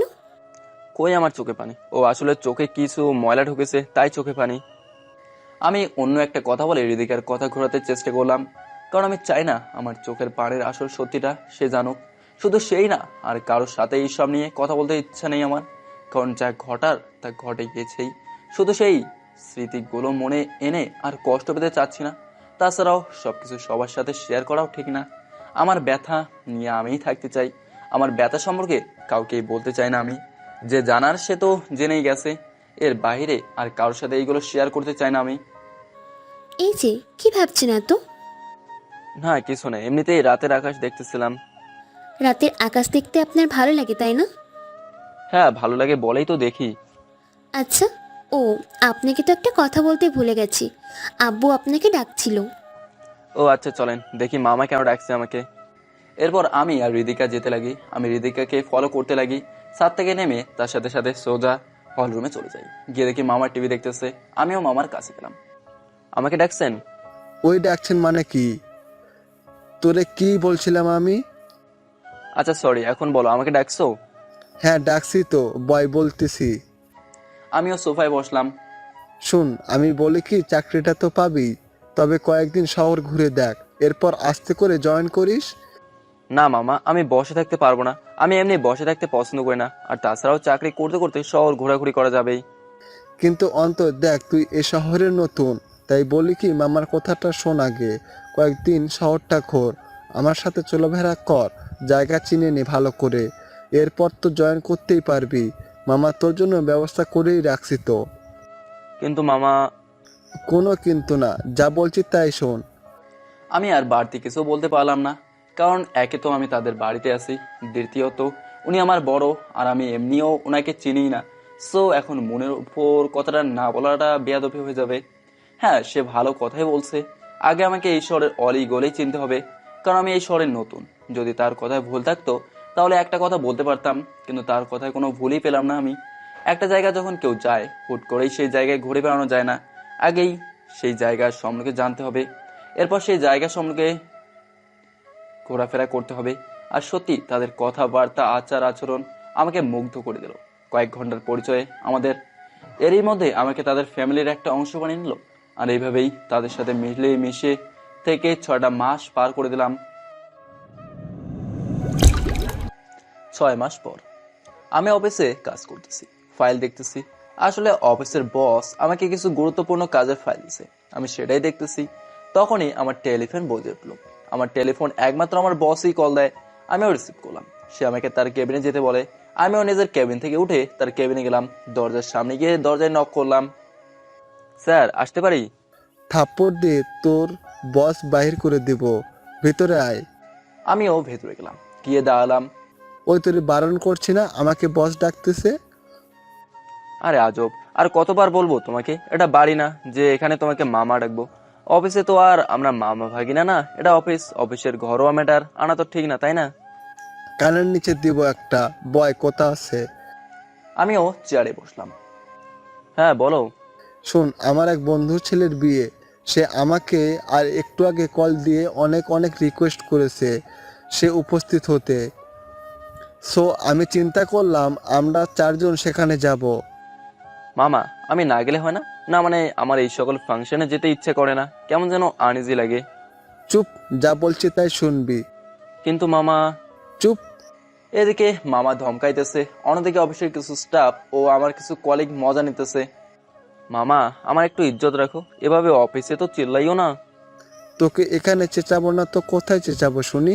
বাসায় তো তোর মামির জন্য কিছুই করতে পারি না, এখানে সুযোগ পাই চেঁচানোর, তাই আমি সুযোগের সদ্ব্যবহার করি আর কি। ভালা, বহুত ভালা। আমার মতো নিরীহ একটা ছেলে পাইয়া এটাই তো করবা। আচ্ছা বাদ দাও। আচ্ছা যাবা কোন দিন? কি আর বলবো রে, সে আমার রিকোয়েস্ট করছে যে করে হোক কালকেই উপস্থিত হতে। সে নাকি খুবই একা হয়ে আছে আর বিয়ের কাজ একা সামলাতে পারবে না, তাই বলছি আজকেই রওনা দিব। আর যাই হোক, ছোটবেলার বন্ধু তো, তাই চিন্তা করতেছি আজকেই রওনা দিব। আচ্ছা ঠিক আছে, তবে মামা একটা কথা বলি। বল। না মানে বলতে চাচ্ছিলাম, তুমি গেলে অফিসটাও তো কেউকে সামলাতে হবে, তাই না? তাই বলি কি আমি থাকি? হা হা হা হা। আর কিছু? তুইও যাবি মানে যাবি, আর অফিস সামলানোর জন্য ম্যানেজার তো আছেই, তাকে বুঝিয়ে দেব। আর কথা বলিস না, আমি ম্যানেজারকে ডেকে এনে তাকে তার দায়িত্ব বুঝিয়ে দিচ্ছি। তারপর একসাথে বাড়ি যাব। ততক্ষণে তুই গিয়ে তোর কাজটা কিছুটা করে ফেল। আচ্ছা মানে নিবা তো নিবাই, মিস নেই, তাই তো? হা হা হা। হ্যাঁ, এবার যা। আমিও উঠে গেলাম আর গিয়ে আমার ক্যাবিনে চলে গেলাম। তাদের সাথে থেকে সত্যি আমার দিনগুলো বেশ ভালোই কাটতে লাগলো। মানে আমার জীবনে যে অনেক খারাপ একটা অতীত আছে, সেটা তাদের মায়া, মমতা, ভালোবাসার জন্য আমি ভুলেই যাই। মামা মামি আমাকে যথেষ্ট আদর করে, আমার খেয়াল রাখে। আর একটা কথা আছে না, হৃদিকা, সেটা তো ভাইসা প্যারাও দেয়, আবার আমার খেয়াল রাখতেও পিছু হাঁটে না। মানে তাদের সাথে আমি এখন পুরোপুরি ভাবেই মিশে গেছি। আমি তাদের সাথে থাকলে আমার যে অতীতে কিছু হয়েছিল সেটা ভুলেই যাই। এখন তো আর বাসার কারো কথাই মনে পড়ে না। না মানে মনে পড়ে না যে এটাও না। আর যাই হোক, আম্মু আব্বুকে মিস করি, কিন্তু আম্মু আব্বুর যে আদর যত্ন আছে সেটা মামা মেয়ে আমাকে যথেষ্টই দিচ্ছে। আমিও বেশ সুখেই আছি। আর থ্যাঙ্কস টু তানভীর, যে কিনা আমাকে খারাপ সময় একা ছেড়ে না গিয়ে বরং পাশে দাঁড়ায় ও এদের সাথে মিলিয়ে দেয়। এইসব ভাবছি, তখনই আমার অফিসের এক কলিগ আসলো। কিরে মামা, তোর বসে কিসের এত ঝাড়ি দিচ্ছে? নাকি তোর বিয়ের ব্যবস্থা করছে? আর কিছু? তাহলে কিসের জন্য বস খেপেছে তোর ওপর? ভাই হুদাই আমার মতো নিরীহ একটা ছেলেকে পেয়ে তারা অত্যাচার শুরু করে দিছে আর কি। আচ্ছা বাদ দেন, শোনো, কয়েকদিনের জন্য হাওয়া হচ্ছে অফিস থেকে। কেন? আরে ভাই, বিয়েতে যামু। কার বিয়ে? আরে মামার কোন বন্ধুর ছেলের বিয়ে, আমরা সেখানেই যাব।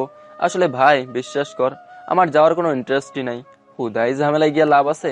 যদি অফিসের বস মামা না হতো, না তাহলে বসরে দিয়ে আমার যাওয়া ক্যান্সেল করতাম।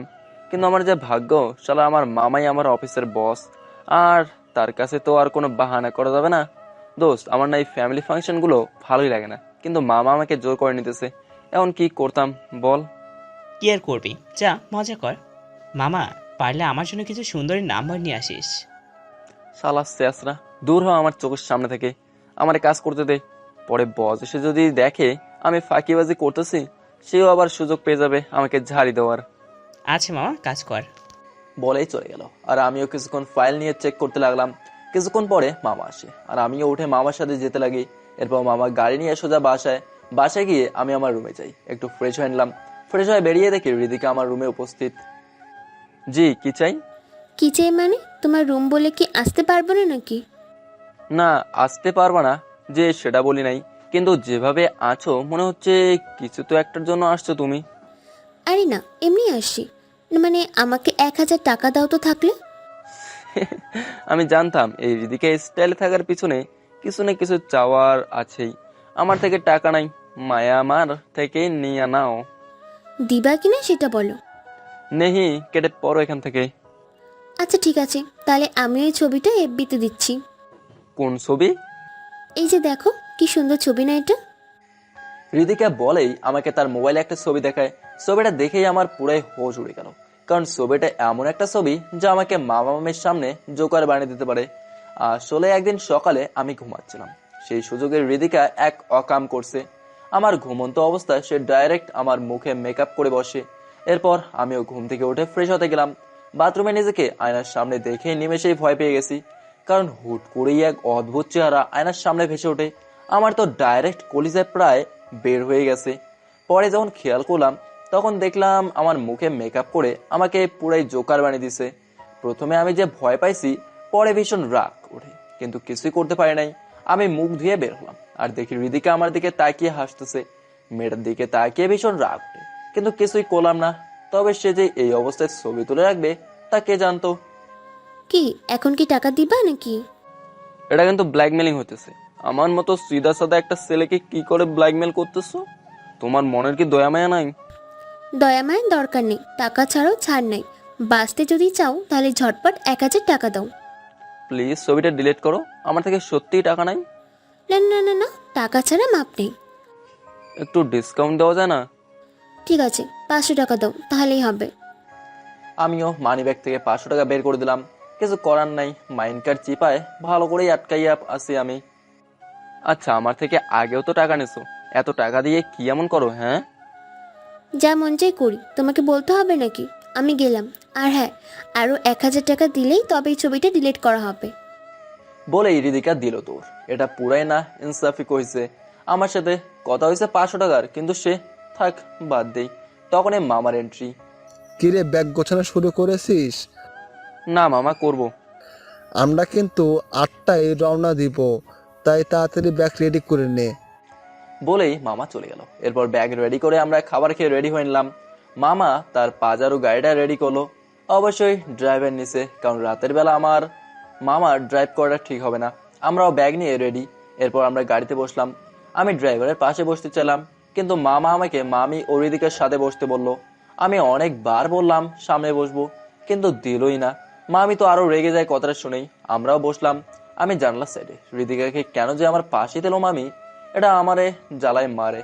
না পারি সহ্য করতে, না পারি কিছু বলতে। তখনই মনে হলো, আচ্ছা আমরা তো বিয়ে বাড়ি যাচ্ছি, কিন্তু কোথায় যাচ্ছি বা কোন এলাকায় যাচ্ছি তাই তো জানি না। তাই আমিও মামাকে জিজ্ঞেস করতে লাগলাম। মামা, একটা কথা ছিল। হ্যাঁ বল। মামা, আমরা তো বিয়ে বাড়িতে যাচ্ছি তা মানলাম, কিন্তু কোন এলাকায় বা কোন শহরে যাচ্ছি তাই তো জানি না। আরে আমরা চট্টগ্রামে এলাকায় যাচ্ছি। মামার কথাটা শুনে নিমেষেই সেই লেভেলের শক খেয়ে গেলাম আমি, কারণ মামা যে এলাকার কথা বললো সেটা আর অন্য কোনো এলাকা না, এটা সেই এলাকা সেখানে আমাকে অপমান করে অপরাধী বানিয়ে তাড়িয়ে দিল। হ্যাঁ, আমি সেই এলাকায় যাচ্ছি। সেখান থেকে আমি মুখ কালো করেই বেরিয়েছি, আর বলছিলাম আর কখনোই ওই এলাকায় আসবো না। আর এটা সেই এলাকা যেখানে আমার আপন বোনের শ্বশুর বাড়ির, তার সাথে সেই ছলনাময়ী মায়ার বাড়িও। আমি পুরাই বেক্কেল হয়ে গেলাম, কারণ আমি বলছিলাম আর তাদের কাছে ফিরবো না। আর তাদের সেই এলাকায়ও যাব না।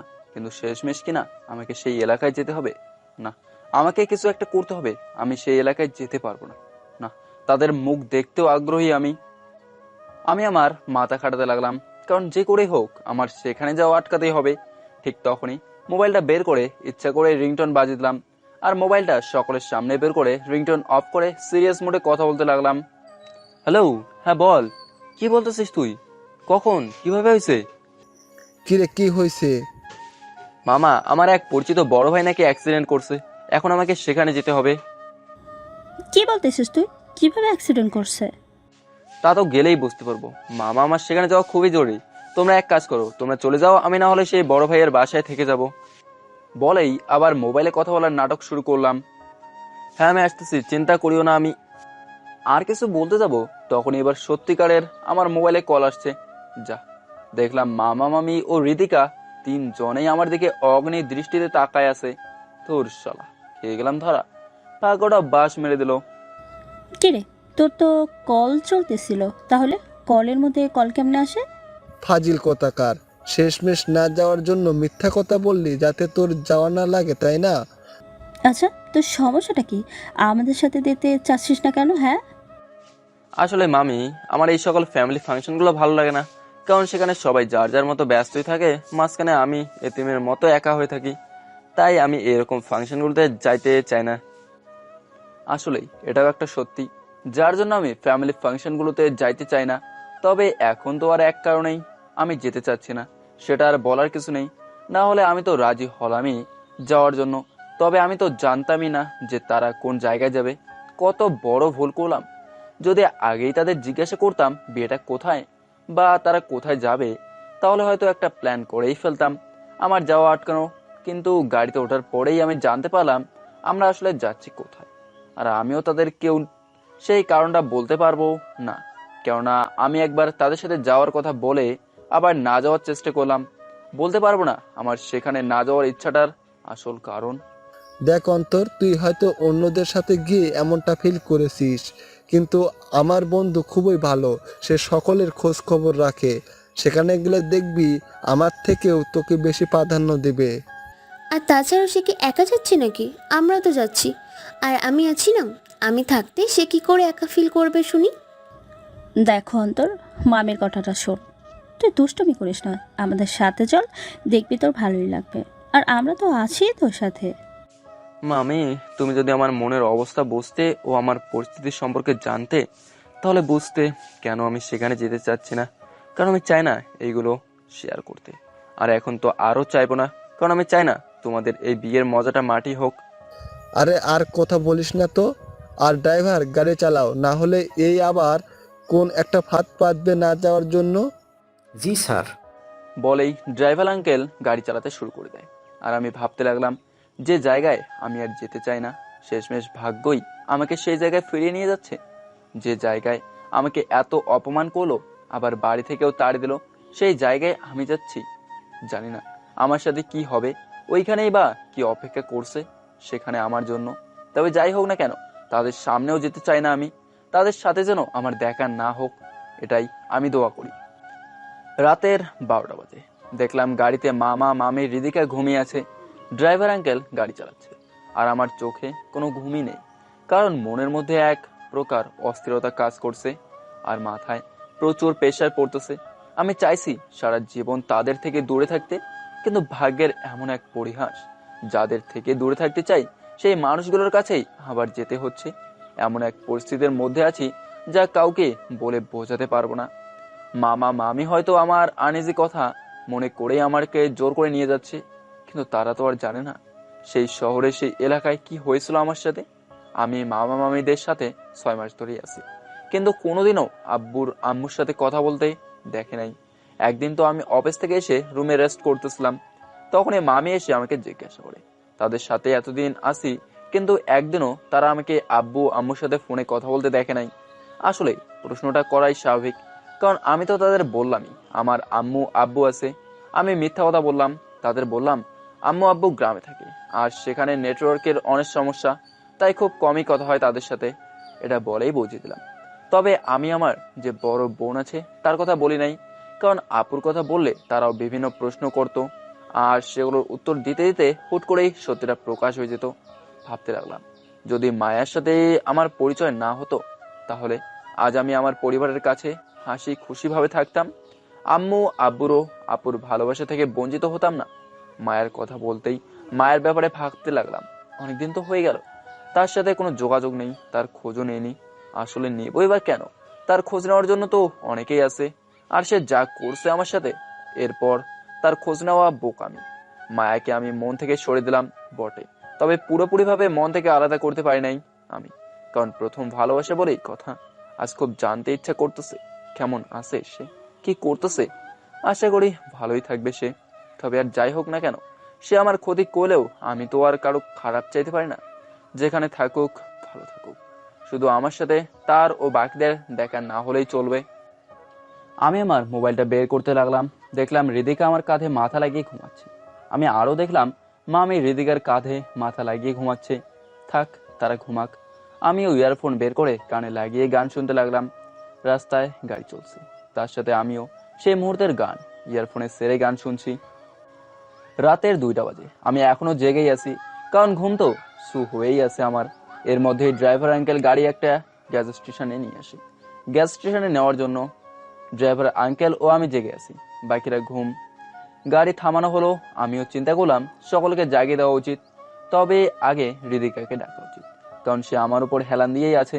তাই আমিও ডাক দিলাম, হৃদিকা, এ হৃদিকা, আরে ওঠো, আমরা গ্যাস স্টেশনে আসছি। আরে আর একটু ঘুমাতে দাও তো।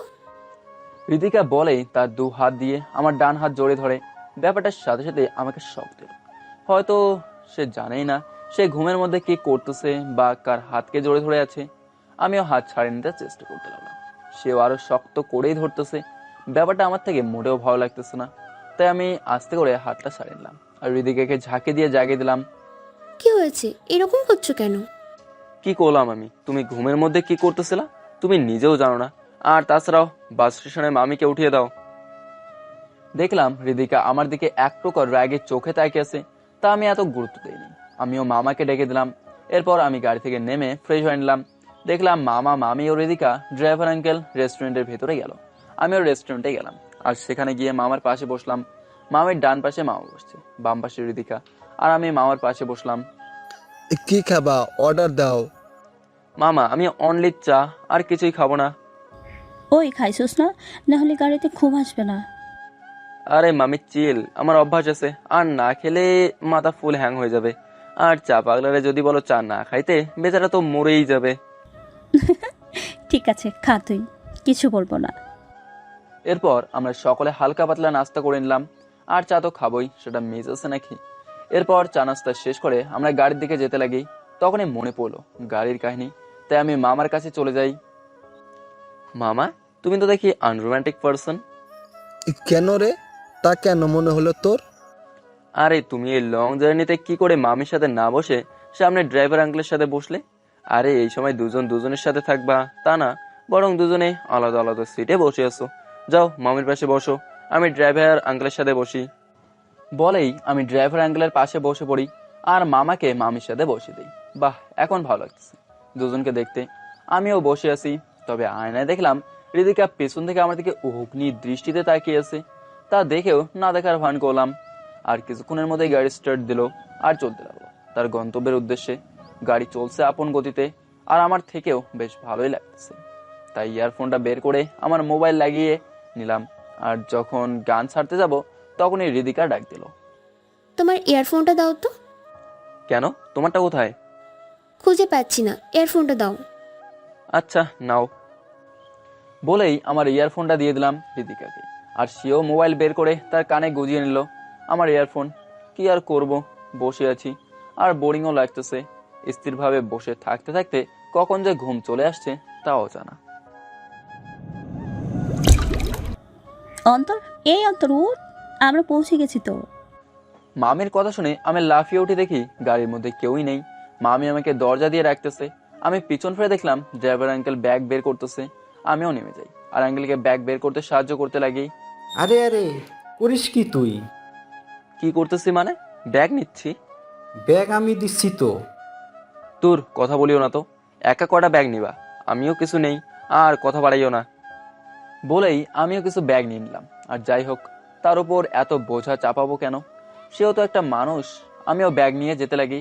যখনই বাড়িটা দেখলাম তখনই আমার এই বাড়িটা আমার চেনার বটে, কারণ এই বাড়ি থেকে 9টা বাড়ি আগেই আপুর শ্বশুর বাড়ি। আমার তো হুঁশই উড়ে গেল।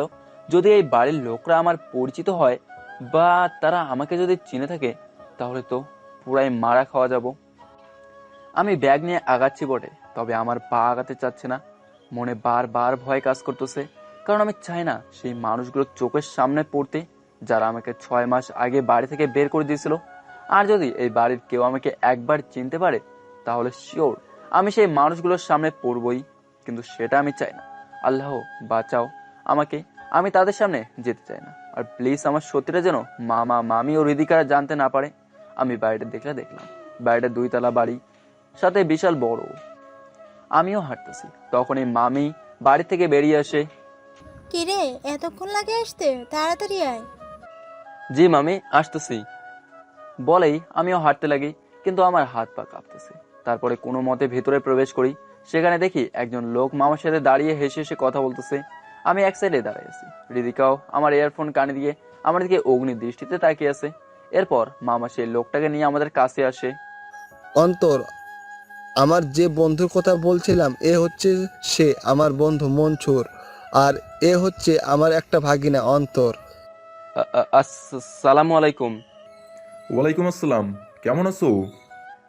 জি আলহামদুলিল্লাহ ভালো, আপনি কেমন আছেন? আমিও আল্লাহর রহমতে ভালো আছি।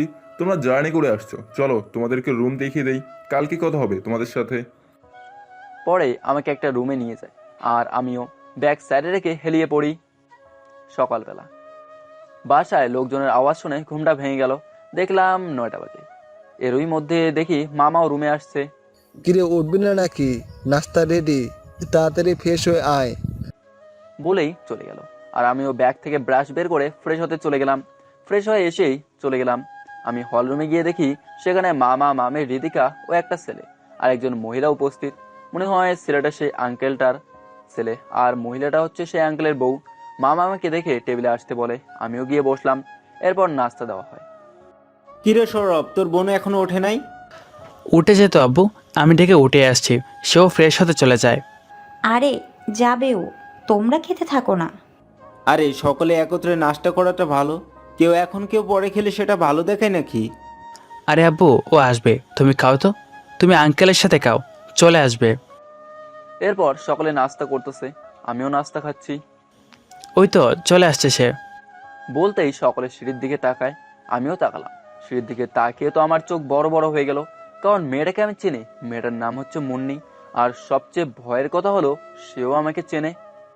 আমি মুন্নিকে দেখে মাথা নিচু করে বসেছি, তবে আড়াল চোখে আমি দেখতে লাগলাম মুন্নিও সোজা টেবিলে এসে বসে, আর সে বসতেই তাকে নাস্তা দেওয়া হয়, আর আমিও চুপচাপ মাথা নিচু করে খেতে লাগি। কে রে, এত লেট কেন? দেখিস নাই বাসায় মেহমান আসছে? সরি ভাইয়া, আসলে একটা কল আসছিল কলেজ থেকে, তাই কথা বলতেছিলাম, তাই লেট হয়েছে। মুন্নিমা, তোমার পড়াশোনা কেমন চলছে? এই তো আঙ্কেল, ভালোই চলতেছে। যাক, শুনে খুশি হলাম। ও ভালো কথা মুন্নি, আমাদের সাথে নতুন একজন আসছে, পরিচয় করিয়ে দিই। ও যে বসে আছে দেখছো না, সে হচ্ছে আমার দুঃসম্পর্কের ভাগিনা। কিরে, মাথা নামিয়ে রাখছিস কেন? মাথা ওঠা। কি করব ভেবে পাচ্ছি না। আমি এমন এক পরিস্থিতির শিকার হব তা আমি জানতাম না। আর আমার খাওয়াও বন্ধ হয়ে গেল, গলা দিয়ে খাবার আর নামছে না। আমি যত চাইছে পরিচিতদের কাছ থেকে আড়ালে থাকবো, ভাগ্য কিন্তু আমাকে সকলের সামনে প্রকাশ করতেই লাগলো। আমিও মাথা ওঠালাম। মাথা ওঠাতেই মুন্নির চেহারাটা দেখলাম। সেও আমার দিকে চোখ বড় বড় করে তাকিয়ে আছে, হয়তো আমাকে দেখে, মানে এদের সাথে দেখেই অবাক হলো। মুন্নিমা, এ হচ্ছে আমার ভাগিনা অন্তর, আর অন্তর এ হচ্ছে মুন্নি, আমার দোস্ত মনসুরের মেয়ে। আসসালামু আলাইকুম, ভালো আছেন? জি ওয়ালাইকুম আসসালাম, আলহামদুলিল্লাহ ভালো আছি, আপনি কেমন আছেন? জি আমিও ভালো আছি। আচ্ছা, এবার খাওয়া দাওয়া করো, এরপর কথাবার্তা বলিও। সকলে নাস্তা খেতে লাগলো, কিন্তু আমি খাবার খেতে পারতেছি না। মানে নাস্তা আমার গলা দিয়েই নামছে না। বারবার আর চোখে আমি মুন্নিকে দেখছি, সেও আমার দিকে অবাক চোখেই তাকিয়ে আছে, কিন্তু আমাকে যে চেনে তা কাউকেই বুঝতেই দিচ্ছে না। কোনো প্রকার রিয়াক্টও করতেছে না সে। আমার আর নাস্তা করার সেই ইচ্ছাটুকুও নেই, কারণ খেতে চাচ্ছি কিন্তু গলা দিয়ে নাস্তা নামছে না। তাই আমিও আর খাচ্ছি না, নাস্তা সামনে নিয়েই বসে আছি। কিরে খাচ্ছিস না কেন, কোনো সমস্যা? না তেমন কিছু না, এমনিতেই আর খেতে ইচ্ছে করতেছে না। এই জন্যই তো না খেয়ে খেয়ে নিজের কি হাল করে রাখছে। কিরে মানিক, তোর ভাগিনা এমন কেন রে? আরে আর বলিস না, এটা এমনই, খাওয়া দাওয়া না খেয়ে শরীরে কি হাল করে রাখছে দেখিস না। আচ্ছা মামা, তোমরা নাস্তা করো, আমি রুমে গেলাম। কেন ভাই, আমাদের ভালো লাগছে না? না ভাই, আসলে আমার মোবাইলটা একটু লাগবে, আর সেটা রুমে আছে তো সেটাই নিতে যাচ্ছি। ও আচ্ছা, মোবাইল নিয়ে নাও, এরপর আমরা বের হব, তোমাকে নিয়ে ঘুরতে বের হব আমরা এলাকায়। কথাটা শুনে প্রচুর হাসি পাচ্ছিল, কিন্তু হাসি অনেক কষ্ট করেই চেপে ধরে রাখছি। সে আমাকে এই এলাকায় ঘোরাবে, অথচ সে জানেই না এই এলাকার অলি গলি আমার চেনা। তারপরেও কোনো রিয়াক্ট করলাম না আমি। ঠিক আছে ভাই, আমি গিয়ে মোবাইল নিয়ে আসি বলেই রুমে চলে গেলাম। সেখানে গিয়ে আমি মোবাইল নিলাম আর সোজা তানভীরকে কল দিলাম।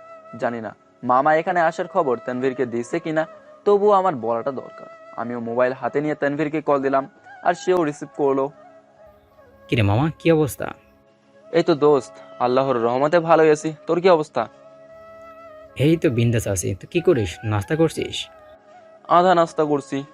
কেন দোস্ত? তুই জানোস আমি কোথায় আছি? কোথায় আবার? ঢাকায়? আমি চট্টগ্রামে আছি দোস্ত। আমি জানি তুই কথাটা শুনে অবাক হবি, তবে এটাতেই অবাক হয়ে লাভ নাই, এর চেয়েও বড় অবাকের কথা আছে। মানে? আরে শালা, তুই চট্টগ্রামে কবে আসছিস আর কোথায় আছিস চট্টগ্রামে তুই? আরে মাম্মা শোন, সেটাই তো বলতেছি। আমি চট্টগ্রামে এমন এক জায়গায় আছি যে এলাকায় আমি আর কোনোদিনও আসতে চাই নাই। তার মানে তুই সেই জায়গায় আবার ফিরলি? কিন্তু তুই তো বলেছিলি এই জায়গায় আর আসবি না। তাহলে? দোস্ত আমি তো আসতেই চাই নাই, কিন্তু কপাল শালার আমাকে এখানেই টেনে নিয়ে আসলো। এরপর তানভীরকে আমার এখানে আসার সকল কথা বলি। দোস্ত এখন কি করবি? জানি না রে ভাই, তবে চাইতেছি সকলের থেকে আড়ালে থাকতে। কিন্তু দোস্ত আমার কপালটা এতটাই পোড়া যে বাড়িতে আসলাম, সেই বাড়ির একজন আমার পরিচিত, মানে সে আমাকেও ও আমিও তাকে চিনি। কে সে? তোকে মুন্নির কথা বলছিলাম না, সে। মুন্নি? এক মিনিট, এটা মায়ার বৃষ্টি সেই মুন্নি না? হ্যাঁ দোস্ত, মায়ার বেষ্টি মুন্নি। আর আমরা বর্তমানে তারই বাড়িতে আছি। মুন্নির ভাই সৌরভের বিয়েতে আসলাম আমরা। আর কে জানতো মুন্নির বাবা মামার বন্ধু হবে? আর কেই বা জানতো যে মামারা এই শহরে এই এলাকায় আসবে? দোস্ত ভালোভাবেই ফেসে গেছি। এখন যদি সে মায়াকে বলে দেয় যে আমি এখানে আসছি, তাহলে আমার জন্য ব্যাপারটা মোটেও ভালো হবে না। দোস্ত এখন আমি কি করতাম? না পারবো এখান থেকে পালাইতে, না পারবো তাদের থেকে দূরে থাকতে। এক এক করেই সকলেই আমার সামনে আসতেছে। আমরা কথা বলতেছি, তখনই আমার রুমের দরজায় কেউ একজন নক করলো। দোস্ত আমি পরে কথা বলবো, কেউ একজন আমার রুমের দরজা নক করতেছে। খোদা হাফেজ, ভালো থাকিস। হ্যাঁ তুইও ভালো থাকিস দোস্ত, আল্লাহ হাফেজ বলেই কল কেটে দিল। আর আমিও মোবাইল পকেটে নিয়ে দরজার কাছে যেতে লাগি। হয়তো মামা মামি বা হৃদিকা আসতে পারে, তাই আমিও গিয়ে দরজাটা খুলে দিই। দরজা খুলেও আমি দরজার দিকে দেখেই নিমেষেই শকড হয়ে গেলাম, কারণ মনে করেছিলাম হয়তো মামা মামি না হলে হৃদিকা আসলেও আসতে পারে। কিন্তু আমার ধারণা ভুল, তাদের মধ্যে একজনও না, বরং মুন্নি আসছে। আমি পুরাই থ হয়ে গেলাম তাকে দেখে। আমি কি রুমে আসতে পারি? না মানে আপনার সাথে আমার কিছু কথা আছে। আমি জানি না সে আমাকে কি বলবে বা কি জিজ্ঞাসা করবে। আমি পুরাই হন্তদন্ত হয়ে গেলাম। জি, আমি আশেপাশে দেখতে লাগলাম, কারণ দেখতেছি যাতে কেউ আমাদের দেখছে কিনা। চিন্তা করিন না, কেউ নেই, সবাই হল রুমে ব্যস্ত। এরপর সেও ভেতরে আসলো আর এসে সাথে সাথে দরজা লক করে দিল। মুন্নির দরজা লক করা দেখে আমার মনে ভয় কাজ করতে লাগলো। দরজা লক করছো কেন? এবার কি? দেখেন ভাইয়া, আমি জানি আপনি কি মনে করতেছেন, কিন্তু ভাইয়া ভয় পাইয়েন না। আমি কোনো খারাপ উদ্দেশ্যে দরজা বন্ধ করি নাই। আমি দরজা লক করার কারণ হচ্ছে যেন কেউ হুট করে রুমে না ঢুকে পড়ে, সাথে আমি যে আপনার রুমে আছি তা যেন না জানে। আপনি রিল্যাক্স হন ভাইয়া। মুন্নির কথাটা শুনে একটু রিল্যাক্স হলাম। ভাইয়া এখন অন্তত আর অচেনা সেজে আপনি আপনি করে বলেন না প্লিজ। আর আপনি আমার আইডিও ব্লক করে দিছেন কেন? আর আপনার নাম্বার বন্ধ কেন? আপনি জানেন আমি আপনার সাথে অনেকবার যোগাযোগ করতে চাইছিলাম, কিন্তু আপনার নাম্বার বন্ধ ছিল। কোথায় চলে গেছিলেন আপনি? অনেক দূরে চলে যেতে চাইছিলাম, যাতে আর এই এলাকার মানুষগুলোর মুখ দেখে না হয়, কিন্তু ভাগ্যক্রমে আবার এখানেই চলে আসলাম। তাছাড়াও আমার সকল চেনা জানা মানুষকে আমার আইডিতে ব্লক দিয়ে রাখছি, আর সেই নাম্বারটাও অফ করে দিছি সারা জীবনের জন্য, যেন কেউই আমাকে খুঁজে না পায়। কিন্তু তুমি আমার সাথে যোগাযোগ করতে চাইছিলে কেন? কারণ আপনি আমাকে বোনের মর্যাদা দিছেন। যখন কোনো বোন তার ভাইয়ের খারাপ খবর শুনে তখন সে কি করে স্থির থাকে? আমার আপন বোনই আমাকে চিনল না, বুঝলো না, তাহলে বাকিদের থেকে কি আশা করতাম? আর সেখানে যার জন্য আমি সকলের কাছে খারাপ হলাম, সেই মানুষের বেষ্টি থেকে তো আশা করা আরো বোকামি। ভাইয়া, আপনি এই কথাটা বলতে পারলেন? হ্যাঁ জানি, মায়া যা করেছে তা অনেক জঘন্যতম অন্যায় করেছে, কিন্তু আমি ওই কাজে তার সাথে ছিলাম না, না তার সঙ্গেও ছিলাম। একদিন সকালবেলায় মায়ার সাথে দেখা করতে আপনার বোনের শ্বশুর বাড়িতে যাই। সেখানে আমি তাকে খুঁজতে লাগি। পরে আপনার আপুকে জিজ্ঞাসা করে দেখি, আর আপু বলে সে নাকি ছাদে আছে। আমিও ছাদে যেতে লাগি, আর আমিও যেতে লাগি। ছাদের কাছে যেতেই আমি কথা বলার আওয়াজ পাই। আমি মনে করছিলাম হয়তো আপনি মায়ের সাথে আছেন, তাই আর ডিস্টার্ব করলাম না। কিন্তু দেখলাম সেখানে মায়া আর একটা ছেলের হাত ধরে কথা বলতেছে। বিষয়টা সত্যি আমাকে অবাক করে দিল। এরপর মায়ের কথাটা শুনে আমি পুরাই নিস্তব্ধ হয়ে গেলাম। দেখলে তো কি করে খুব সহজেই আমি অন্তরকে আমাদের দুজনের পথ থেকে সরিয়ে দিলাম। কথাটা শুনে আমি নিমিষেই অবাক হয়ে গেলাম। মানে অন্তর ভাইয়াকে দুজনের পথ থেকে সরিয়ে দিল? মানে কোন দুজনের? আর মায়াকে আবল তাবল বলছে। এরপর আমি আরো কথা শুনলাম। দেখলে তো, সোজা জীবন থেকে না, ডাইরেক্ট বাড়ি থেকে পার্মানেন্ট বের করে দিলাম। আমাকে চোর মারছে, তাই না? মনে করেছিলাম এমনি তার সাথে ব্রেকআপ করে নেব, কিন্তু সে আমাকে চোর মারছে। তার কত বড়! আমার মাথা পুরাই গরম হয়ে গেল, কারণ সে কি করে আমার গায়ে হাত দিচ্ছে আমি ব্যাপারটা মোটেও মেনে নিতে পারিনি। তাই মাথা কাটাতে লাগলাম, আর মাথায় দারুণ একটা বুদ্ধি আসে। আমি সাথে সাথে দাঁড়িয়ে ডাইরেক্ট দরজা বন্ধ করে দিলাম। এরপর নিজের জামা কাপড় ছিঁড়ে চিৎকার করতে লাগলাম। ব্যাস, বাকিরা আসে, আর আমাকে এই অবস্থায় দেখে তারা ভেবে নিয়েছে সেই ছেঁচড়াটা আমার সাথে কিছু একটা করতে চেয়েছে। পরে তার নিজের বোনই তাকে চড় মারে।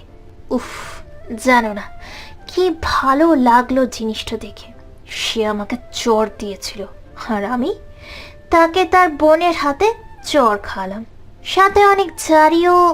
আর সব শেষে ভাইয়ার হাতে তাকে ডাইরেক্ট বাড়ি থেকে তাড়িয়ে দিলাম।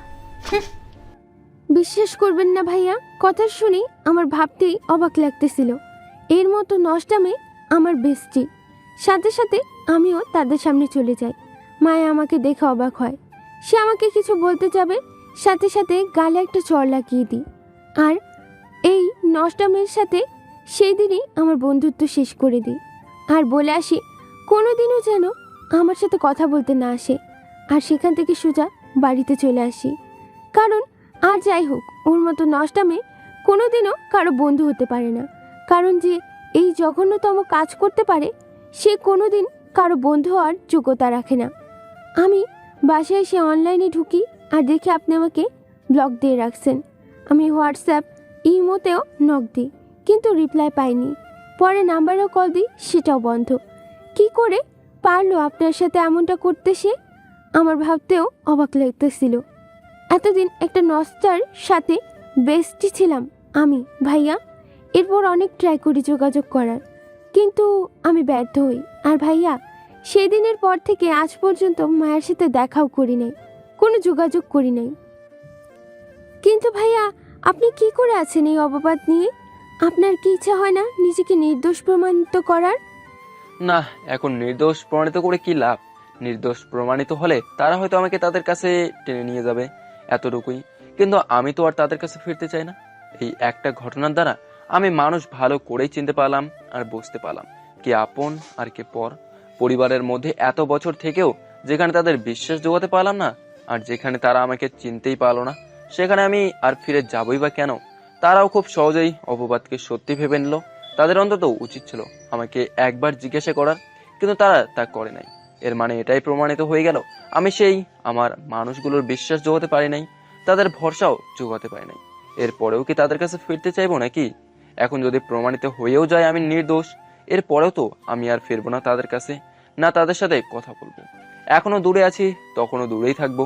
তাদের মনে আমার জন্য যেমন ভরসা জুটলো না, এরপর কিভাবে আমার মনে তাদের কাছে ফিরে যাওয়ার চিন্তা আসবে? এসব হওয়ার পরেও কিভাবে তাদের প্রতি বিশ্বাস থাকবে আমার? আর যেহেতু তারা আমাকে অপরাধী ভেবেই নিছে, তো হ্যাঁ আমি অপরাধী, আর এই অপরাধীকে তারা কোনো দিনও তাদের কাছে ফিরে যাবে না। মানে ভাইয়া আপনি কি সত্যি আর আপনার পরিবারের সাথে মিলিত হবেন না? ভাইয়া এটা কোনো কথা? তুমি জানো না মুন্নি, আমি কি পরিস্থিতিতে ছিলাম, কেমন অবস্থায় ছিলাম। এই ঘটনার পর আমি মনে করেছিলাম আম্মু অন্তত একবার হলে আমার খোঁজ নেবে, আমার মোবাইলে কল দিয়ে আমাকে জিজ্ঞাসা করবে আমি অপরাধী কিনা। কিন্তু আমি ভুল ছিলাম, যেহেতু তারা আমাকে দূরে ঠেলেই দিছে, তাই আমিও আর ফিরতে চাই না তাদের কাছে। তাদের কাছ থেকে যে সাপোর্ট পাবো ভাবছিলাম, সেটাও পাই নাই। এরপর কি করে তাদের কাছে ফেরার মন মানসিকতা থাকে? আমি যেহেতু তাদের কাছে ফিরবো না ভেবেই নিছি, তাই আমার সিদ্ধান্তে আমি অটুট থাকবো। আর এইসব ব্যাপার বাদ দাও, কারণ ওদের নিয়ে এত ঘাটাঘাটি করে লাভ নাই। আর দেখো, আমরা যে দুজনকে চিনি তা যেন কেউই জানতে না পারে। ঠিক আছে ভাইয়া, আপনি যা বলেন।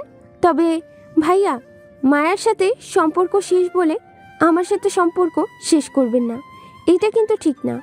মায়ের জন্য পরিচিত হয়েছিলাম বলে এখন আমাকে ভুলে যাবেন না।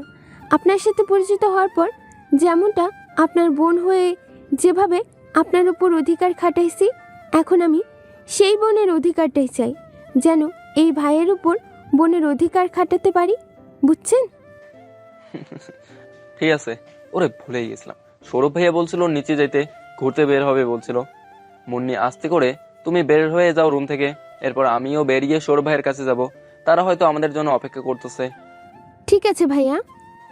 এরপর মুন্নি আস্তে করে বেরিয়ে যায়। কিছুক্ষণ পরে আমিও রুম থেকে বেরিয়েই হল রুমের দিকে যাই। অন্তর ভাই, সে কখন গেছিলেন? এত লেট হয়েছে কেন? আরে ভাই, এক হারামি কল দিছে, তার সাথে কথা বলতেছিলাম। তো ভাই চলেন। এরপর আমরা চারজন, মানে সৌরভ ভাই, মুন্নি, হৃদিকা ও আমি বের হলাম এলাকা ঘুরতে। আমরা সকলের মুখে মাস্ক, আসলে করোনার সময়, তাই সৌরভ ভাই বলল সকলের মুখে মাস্ক পরে থাকতে। তবে আমি কোনোদিন মাস্ক পরছি নিজেই ভুলে গেছি। তারপরে পকেট থেকে মাস্ক বের করে পরলাম। এরপর আমরা এলাকায় ঘুরতে লাগলাম। আমি আর সৌরভ ভাই একত্রে হাঁটছি, মুন্নি আর হৃদিকা একসাথে হাঁটছে, তবে আমরা সামনে, তারা পেছনে। ভাই আমাকে এলাকার অলি গলি দেখাচ্ছে, কিন্তু সে তো আর জানে না এই এলাকার অলি গলি আমার ভালো করেই চেনা।